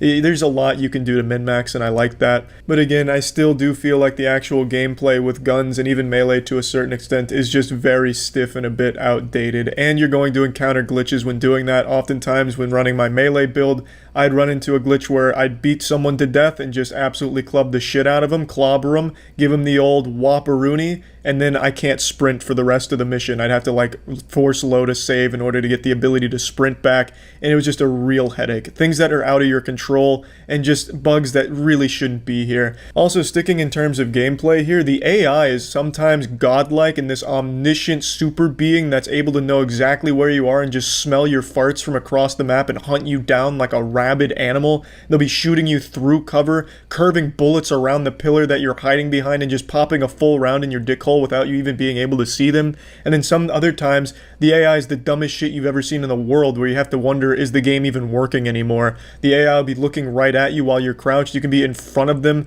touching their shins, giving them a back massage, and they won't be alerted to your presence. So the AI is just really inconsistent with its difficulty. Again, I stayed on hard the whole game, and it was never really that challenging to begin with, but sometimes you'd have moments where you're just getting one shot from someone that you never saw, and they're using like a fucking slingshot or like shooting spitballs out of a straw, and they're one-shotting you at full health. And then other times you can take a million bullets because they're like stormtroopers and can't hit you, or they just don't even fucking see you because they're just standing there on patrol with their eyes closed. It was just all over the place with its difficulty. So the gameplay really is probably one of the weakest parts about the game, of course, putting aside performance issues. Now, let's talk about the length of the game, because I see that being a complaint for a lot of people. 8 years for only 15-20 hours, ridiculous shit like that. The main missions, I finished the game in roughly 30-ish hours in total, and I did quite a few side missions, but I'd say the main missions probably did take me around like 18 hours or something like that. And the main missions were very good. It's a lot of dialogue, and for a lot of people that's a big turnoff all of a sudden, or at least they pretend it is. I remember when everyone was losing their fucking minds over how perfect Red Dead Redemption 2 is, and I'd say that had far more scenes of just dialogue than this game has. So I don't know why that's a complaint all of a sudden, but keep in mind, yes, the main missions have a lot of dialogue, it's a lot of exposition, but I think it's all good. I think it's all well written. When it's not glitching out, because oftentimes during these fucking cutscenes and during the dialogue, you'll have people shouting a million lines at you because the dialogue's overlapping, so you have 9 conversations going when you're trying to get the fucking narrative fed to you, so you have no idea what's going on, so you have to reload in order to get the actual lines delivered at the right time, as opposed to 9 lines overlapping. So, but again, that's just another fucking bug in this game that happens way too often. When you're actually getting the narrative, though, I think it's good, it's well written, it's engaging, the story's good, the plot's nice, and the ending that I got, I thought it was a happy ending. I got a very happy ending, but it was a bit weak. There were a lot of things that were unresolved, and from what I saw of the other endings, none of the endings are all that great. which isn't the biggest deal in the world because the whole journey there is good, and I really liked it, especially Johnny Silverhand, and I see a lot of people calling out Keanu Reeves' acting, and admittedly, a lot of times it is flat. Like when he's supposed to be angry, he doesn't really sound angry, but it's Keanu Reeves, and I think it's still a very good performance for the most part because it makes you care about the character. And I just like Keanu Reeves. I can't say anything fucking bad about Keanu Reeves. I still liked it, and Johnny Silverhand still is a cool character. But anyway, I keep getting off topic. The narrative is good. The main missions are good, but mostly dialogue. You will be just mainly experiencing dialogue when doing main missions, and yes, there is about 18 hours worth. The real meat of the game comes from the side quests and the side jobs and all the other missions that aren't with the main. This is where most of your character development is going to happen. This is where most of your bonding with the characters is going to happen. And this is also where some things can play into the ending. For example, I did a side quest line that allowed me to access some certain things in the ending that I wouldn't have been able to otherwise. So I think the side missions are probably the best part of the game. I found those to be extremely high quality, very interesting, and really got me to understand more about this very interesting cast of characters. So I think the side quests are spectacular, and there's a lot more action in those. It isn't just shooting once every 30 minutes in between dialogue. There's a lot more going on in the side quest than I'd say go on in the main quest in terms of action and shit. But I don't think it's a short game. I don't know why people are criticizing it. There's so much content here. There's a lot of meat in here. And especially if you care about min-maxing, there's so many cyberware augments and perks that you're going to want to access and points you want to put in certain places. Like, there's a lot. There is a lot of juice in this juice box. So I don't know where everyone's saying 8 years for like no content. I don't know where that's coming from. They clearly haven't played it or didn't really care to, actually play most of it. They just beelined the main story and did it on easy mode, game journalist mode, because it is not a short game. It really isn't. And overall, I'd say it is a good game, but I wouldn't call this a great game. I enjoyed my time with it. I didn't have crazy expectations of it going in. This is right around what I was expecting, so I was happy. In fact, this is better than I was expecting, so I was pleasantly surprised, to be honest. So plugging Cyberpunk 2077 in the moist meter, I would be giving this game an 80%, but I genuinely just can't justify it being that high when it's in this broken of a state. So I'm going to have to give this game a 70, because there is actual game-breaking problems with it. It is borderline unplayable on some consoles. Like, that's not acceptable. They should have put this baby back in the oven and given it more time to cook. Should have marinated a bit longer to iron out the bugs. I know everyone hates delays and people fucking called in sick to work for a month just to play it, but they should have fucking delayed it again, because there's a lot of glaring issues with this game. So I think a 70% is right in line with what it deserves in its current state. Hopefully all those problems will get solved down the line, because I do think it is a good game that I do think a lot of people would like if they weren't getting so frustrated with all of the broken parts of it. So yeah, Halloween may be over, but that doesn't mean the horror has to stop there. Today I want to talk about a service called Shudder. Shudder is the largest collection of acclaimed horror movies and shows delivered right to your favorite devices, like the Netflix of horror. Shudder is a service that costs $5.99 a month or $56.99 for a year, and you get access to the largest curated selection of horror and thrilling series and movies. Now, most of you know I love horror movies, and I know of pretty much every single one of them. If a 15-year-old in a high school somewhere made a horror movie, I've probably seen it. But Shudder was actually able to throw me a few curveballs, and I actually found a few movies I'd never even heard of on the service. So it really does have an incredible collection of horror movies and series, and I really thought that was super impressive.